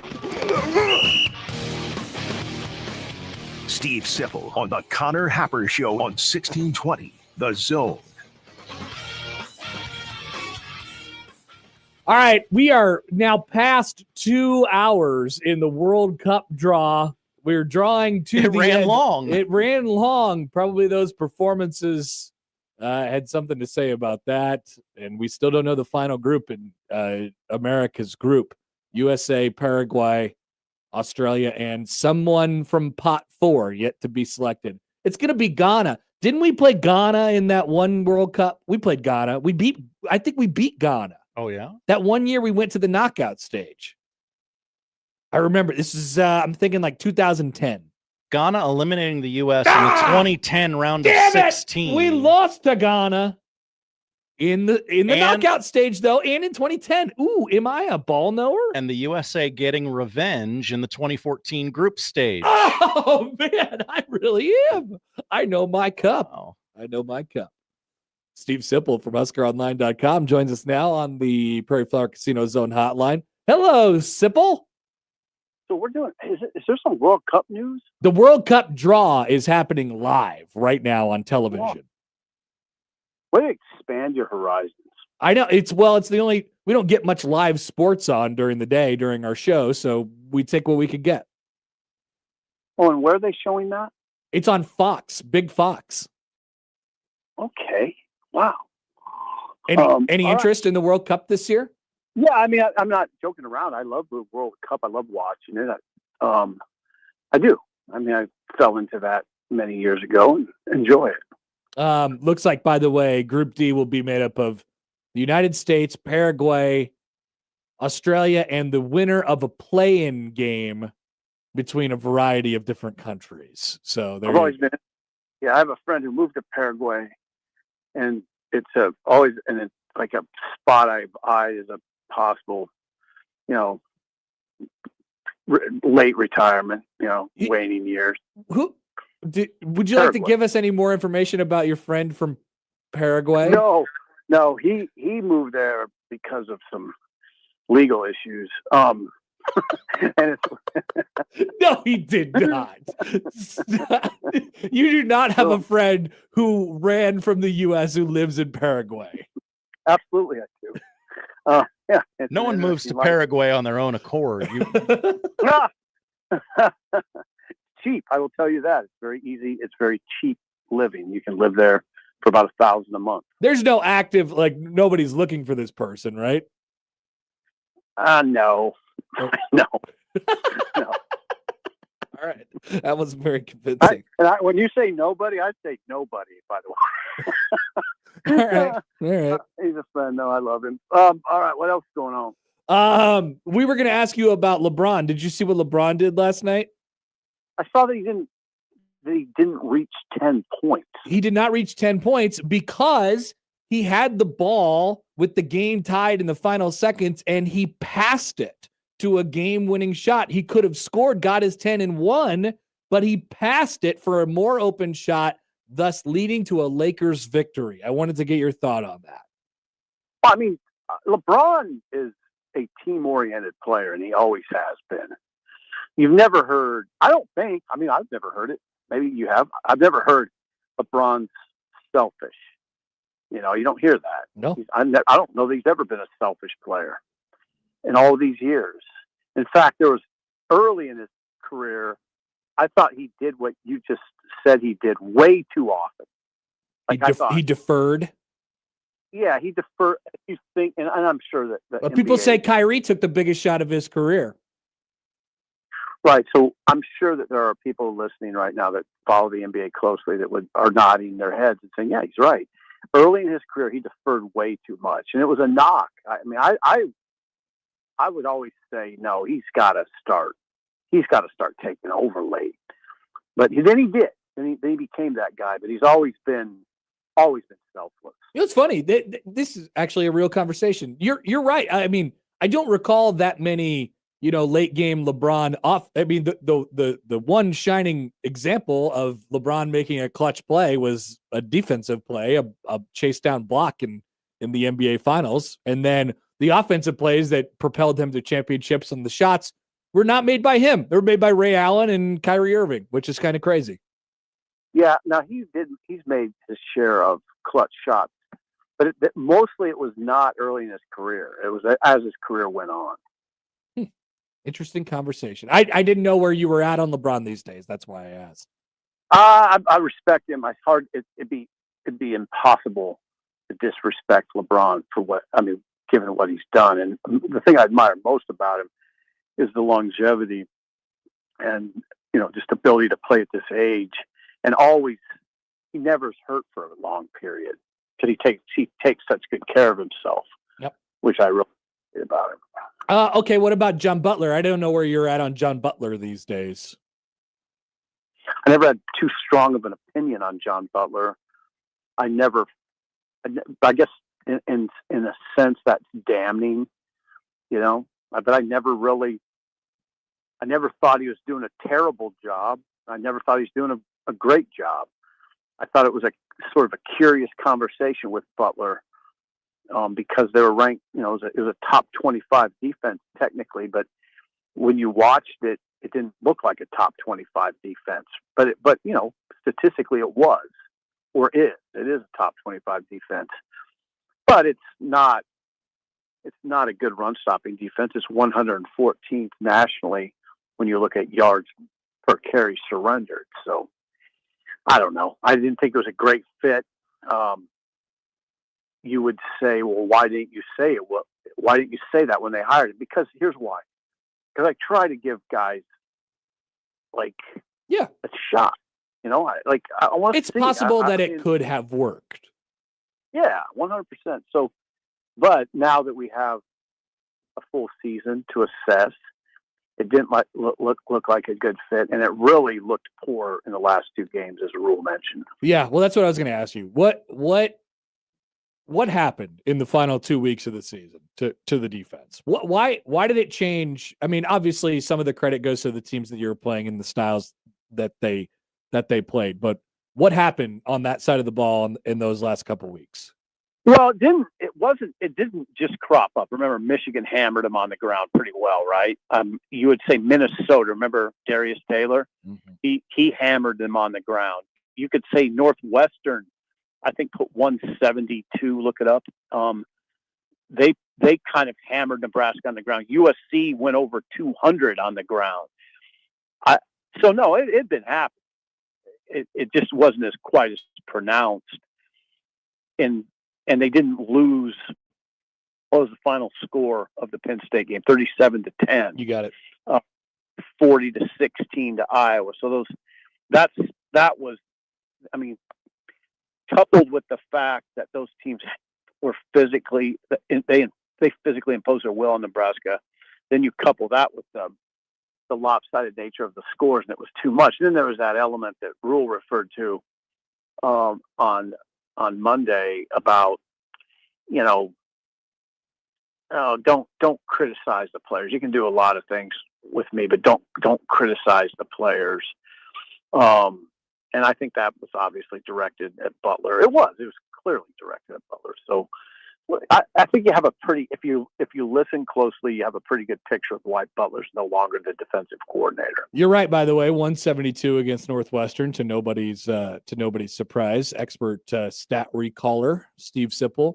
But why? I agree with they weren't a good run stopping defense the entire year, but it broke against Penn State and Iowa. Like it didn't look, it wasn't physical. It wasn't on time. It wasn't in the right place. Like it just completely broke. And so I just wonder what was going on over those last 2 weeks that led to that happening.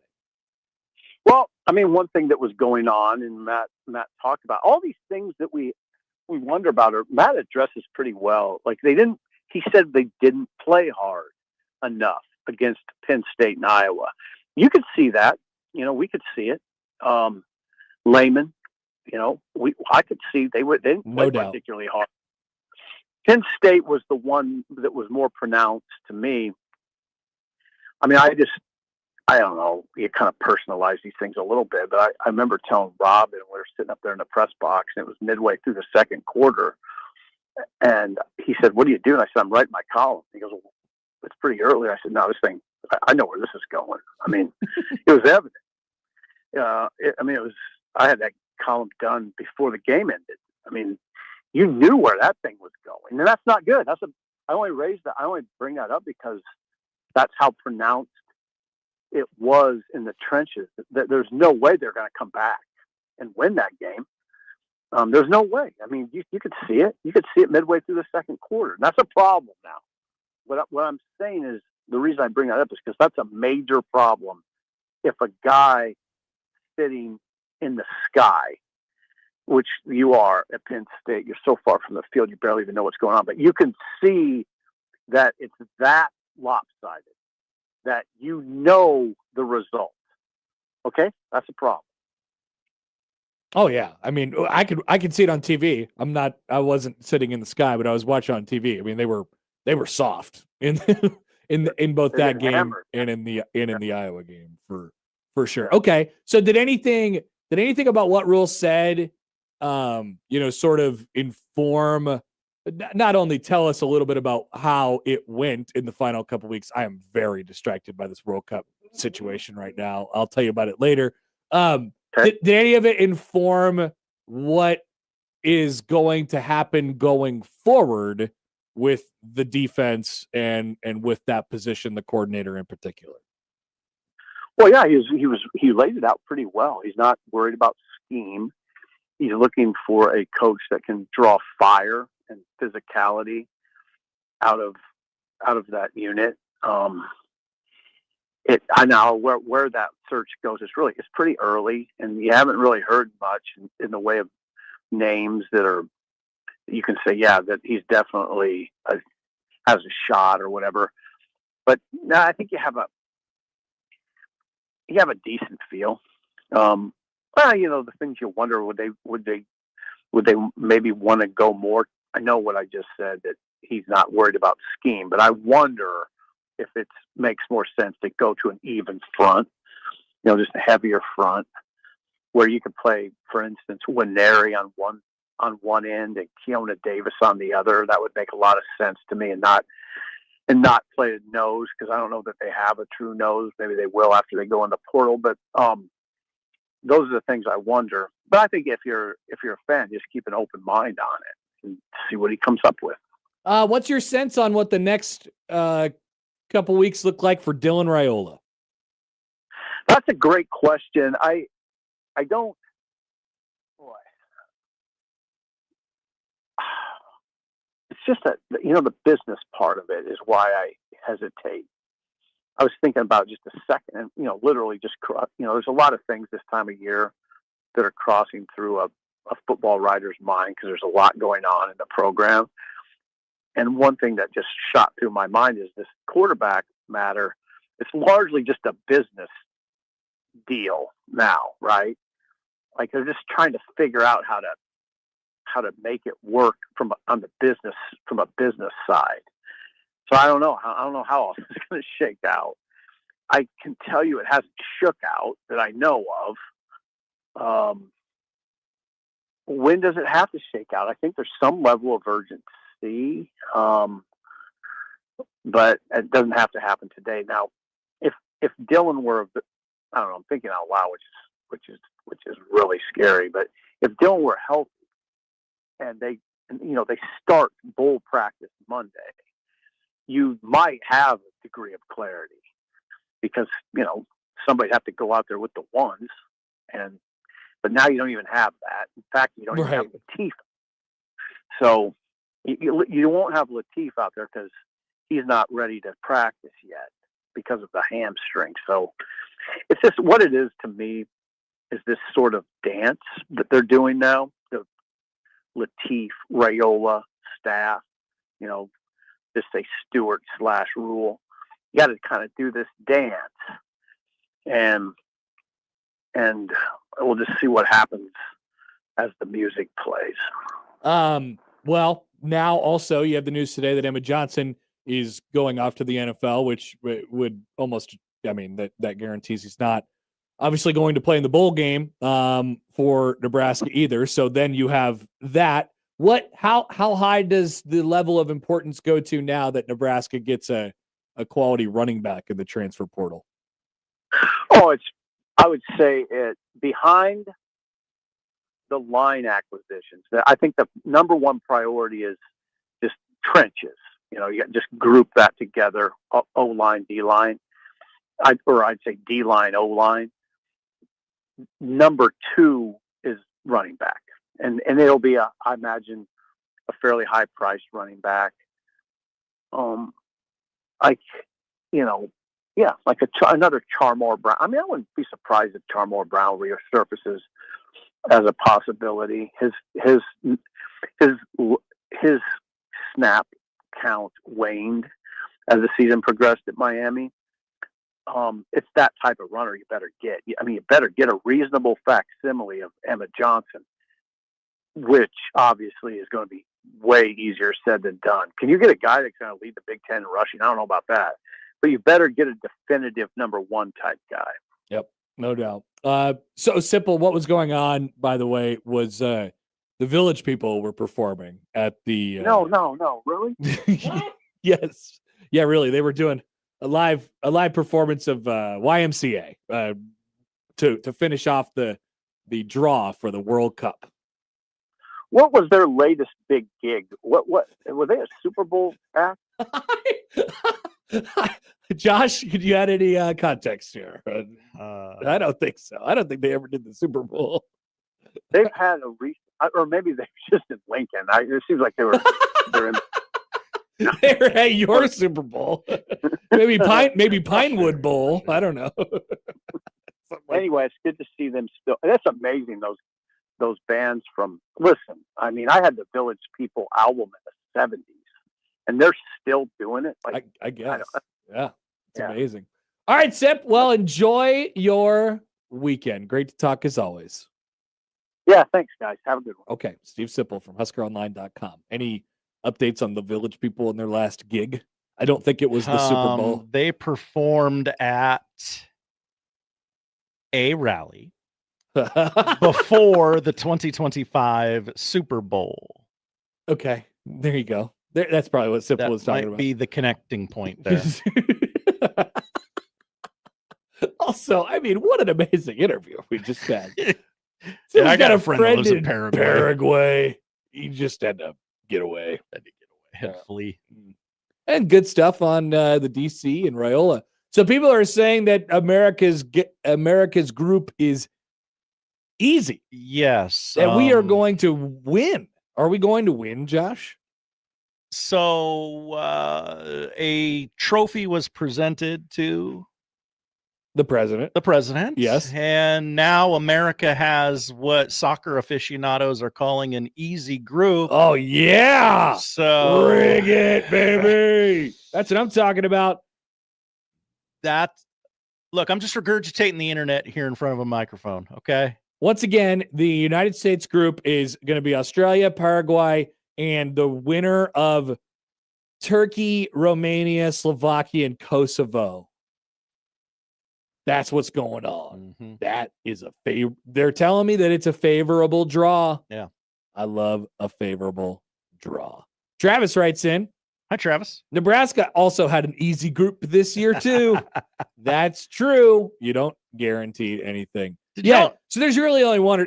Obviously, these are the only two ways that it could possibly work. Either the U.S. doesn't get out of this horribly easy group, everyone gets fired, and everybody continues to be mad at the U.S. men's national team, or B, they do get out of it and they convince themselves that they're going to win the World Cup, and even though it was all rigged for them, it was all rigged in the first place. Did y'all know Turkey changed the spelling in 2022? I did only because of the Olympics. No, Berke Bukten gel. Oh, okay, sure. And then now Karim Konan. Got to get that guy some kebabs. You do. We indeed do. We'll be back. Our picks for the weekend. Coming up next on 1620 The Zone.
Tony writes in on Twitter, says you guys probably couldn't hear, but it's worth it to go back and listen to Gretzky trying to pronounce some of these countries. Oh, no. That sounds fun. I'll do that at some point, but that point is not right now. That's a dilemma. That is a dilemma. We have business to attend to. Josh. Connor. 37-46-0. Good run. Is our standings on picks heading into this year, the final week. I really, really don't want there to be a tie because I don't know what we'll do for the tiebreaker. Okay. But it is possible that we tie at the end of this season. Co-champions. We could do that. We could do it that way. Or we could just find a tiebreaker somewhere along the way. So I have added to the slate 6 additional games. It is on these 6 games we will break our tie in theory, and the season will be decided. It's come down to this. We begin tonight in the American Conference Championship game.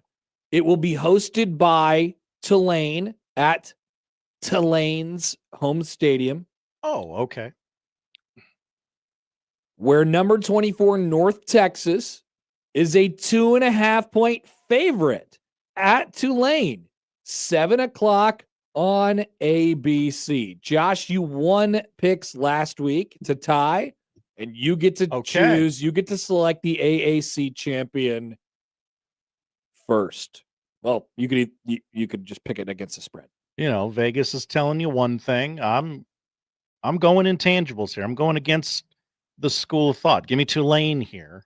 Both schools lost their coaches. I was trying to think of that. I know Tulane did, obviously. They're going to Florida. I would imagine so. You know, the North Texas coach was at he went to Oklahoma State, right? Really? Yeah, Morris wasn't that the coach there? Eric Morris, wasn't he the coach at? Okay. So I don't know. They just hired someone this week. Oh, they hired Neil Brown. Yeah. Oh, they hired Neil Brown. Wow. Neil Brown had it rolling at Troy, then went to West Virginia and stunk. Okay. Anyway, who'd you pick? Tulane? I did pick Tulane. I picked North Texas. Ooh. I picked North Texas. They're going to go on the road and get it done against Tulane. And it doesn't really matter as far as the playoff is concerned because they're both so similarly ranked that the winner of this game is assuredly in the college football playoff. Yeah. That's pretty much the group of 5 spot where it comes down to. Now there is the James Madison situation. Who, by the way, were you aware that James Madison this weekend in their game against Troy in their conference championship game is 23.5-point favorites? No, had no clue. Both teams, both North Texas and Tulane are ranked above James Madison in the playoff rankings. So once again, and it doesn't really matter. And James Madison really can only get in if Duke wins the ACC championship game. Mm-hmm. So just keep all that in mind. We move to Saturday in the Big 12, led by Big Idea Commissioner Man Brett Yormark. Number 11, BYU is going up against number 4 Texas Tech in a rematch. The Raiders are a 12.5-point favorite in Dallas, 11 a.m. tomorrow morning. Just like I did the last time these two teams played, I can confidently once again take Texas Tech to cover the 12.5-point spread and win by multiple touchdowns. Connor, I don't think the Red Raiders got the best of the Cougs last time out. I think they're going to keep it closer. Is someone getting the best of the Cougs? Cougars keep it closer. Okay. This time around and cover. All right. Interesting. We move to let's go to the SEC. We'll go in chronological order. We'll move to the SEC. Number 3, Georgia is a 2.5-point favorite against number 9, Alabama. This is in Atlanta. 3 p.m. on ABC. Bama's won the last 3 against Georgia, but I think the Dogs are rounding into form. Give me UGA by 2.5 or more. I agree.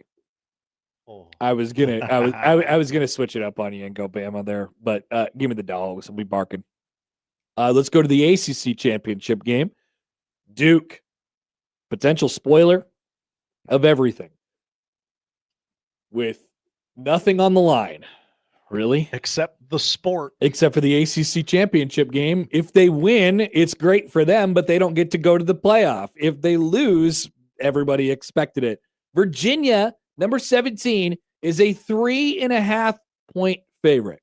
Now let me say this before we pick it. This game's in Charlotte, as it always is, and nobody ever watches it because it's on at the same time of the Big Ten championship game.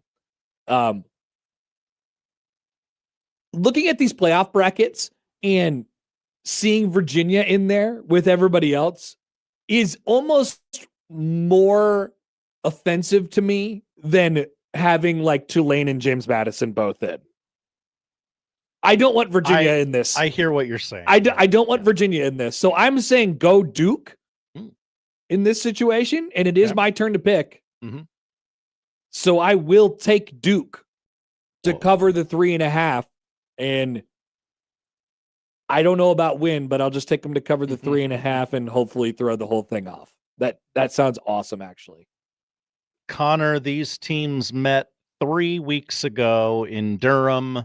Yeah. The Cavaliers won 34-17. I'm aware. These things tend to work themselves out.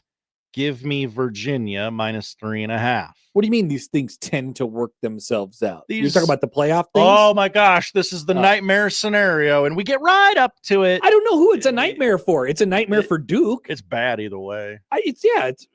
Do we want an ACC team clogging up a spot, or do we want Virginia in? I don't want Virginia in the stupid thing. Yeah, That's not fun. Yeah, no, it's really not. No, I don't think it's a nightmare.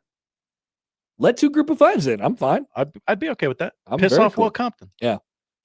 But then Duke has an argument to be ranked ahead of James Madison, depending on how much they win by and whatever happens with that. So there's a lot to be decided. The agents of chaos this weekend, of course, are Duke and BYU. So congratulations to those two, because if BYU wins, they will eliminate one of those spots. I suppose Alabama could be one of those as well in a different and minor way. Anyway, let's head to, for the final time this year, the Big Ten Conference. 7 p.m. Fox, Indianapolis. Number 2, Indiana. Number 1, Ohio State is a 4.5 point favorite. Not big noon Fox, Gus Johnson, Joel Klatt, and the All-American girl, Jenny Taft, for the biggest pile of crap ever. The biggest number 1 versus number 2 game ever. Not. Saturday night on Fox. This me? I believe it is. All right, this might bite me in the ass. It has before with Indiana. I just don't see how they score enough points. Enough touchdown wows, yes. Buckeyes defense, very good. Give me the Buckeyes minus 4.5. Give me Signetti. Give me Indiana. Connor. Plus 4.5. I wouldn't be surprised if they won the football game, Josh. Look how far you've come. I mean, I don't like it. I'm not a fan of it. But I watch them play, and I'm like, yeah, I could see it. They do get slowed down by these, uber talented teams that are really, really physical up front and stuff like the execution part only takes you so far, and that's just what they're so good at it. But Ohio State should win this game. But I'm gonna pick Indiana. Maybe both teams are, don't have it all the way hooked up, considering there's not much on the line, right? Except for a Big Ten championship game. Maybe this game doesn't mean anything to Ohio State, and Indiana goes out there and takes it. Yeah, I don't know. I don't know. Absolutely a possibility. Give me Signetti, and then we're gonna throw this in just because I don't know. We like a little flash and flare at the end of our pick segment. A basketball game, Josh. A basketball game. Creighton at Receiving Votes Nebraska, who we will call a 4.5 point favorite. 4 p.m. Sunday on FS1. It's an onion game, Josh. Also, you'll be able to hear it here on 1620 The Zone and 1019 The Keg. FM Sports. I said it earlier in the week, and I'm going to stick with it. Give me Creighton to cover, and give me Creighton to win the basketball game. I don't know why. It's odd. It's an odd game. It's probably just gonna come down to who kind of makes more shots. And there's a pressure factor that's baked into this as well. And Nebraska feels like if they get through this, then we're gonna have a perfect non-con, and we're gonna be. If Nebraska beats Creighton tomorrow, they're gonna be ranked on Monday. If Nebraska beats Creighton Sunday, they're gonna be ranked on Monday. Mm-hmm. So I mean, there's just a little bit of that comes with it. I like Creighton's position here. So give me the Jays to cover the 4.5 and win. Connor, me of all people, taking Nebraska -4.5. Best team you've ever had, right? Oh, surely. No. Nobody is saying that. Longest Josh. winning streak in the history of the sport. Yeah, but that goes back to last year. Nobody's saying that. Don't put it on the internet. You won't let it drip down your leg. Nobody's saying at the first point of resistance. But you're Skurs. going with the big red. Roll. Red State, Connor. Oh, you roll. Like 2018 roll? No, but okay. They'll cover the spread. Woo!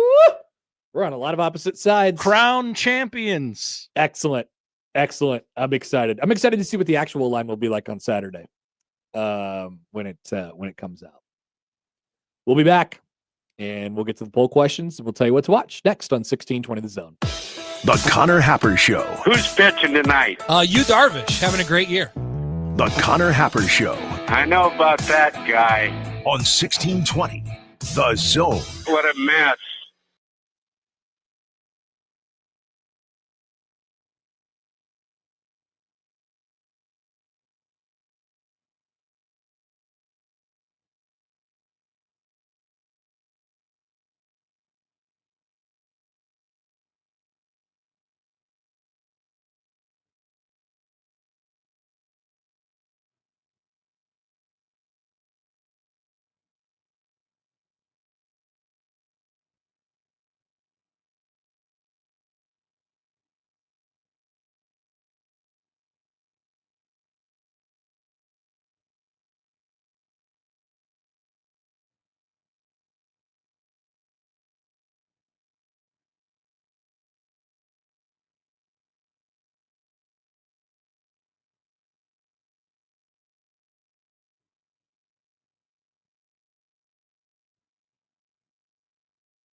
Tickets are on sale now for the hottest event in town, Blue Collar Boxing, presented by the Nebraska and Southwest Iowa Building and Construction Trades Council at Baxter Arena. Join us Friday, December 12th as local union members spar and jab for charity. All proceeds benefit United Way of the Midlands and the Nebraska Center for Workforce Development and Education. The atmosphere will be electric, the energy will be high, and the arena will be rocking. Join the fight and get your tickets today at bluecollarboxing.org or the Baxter Arena box office.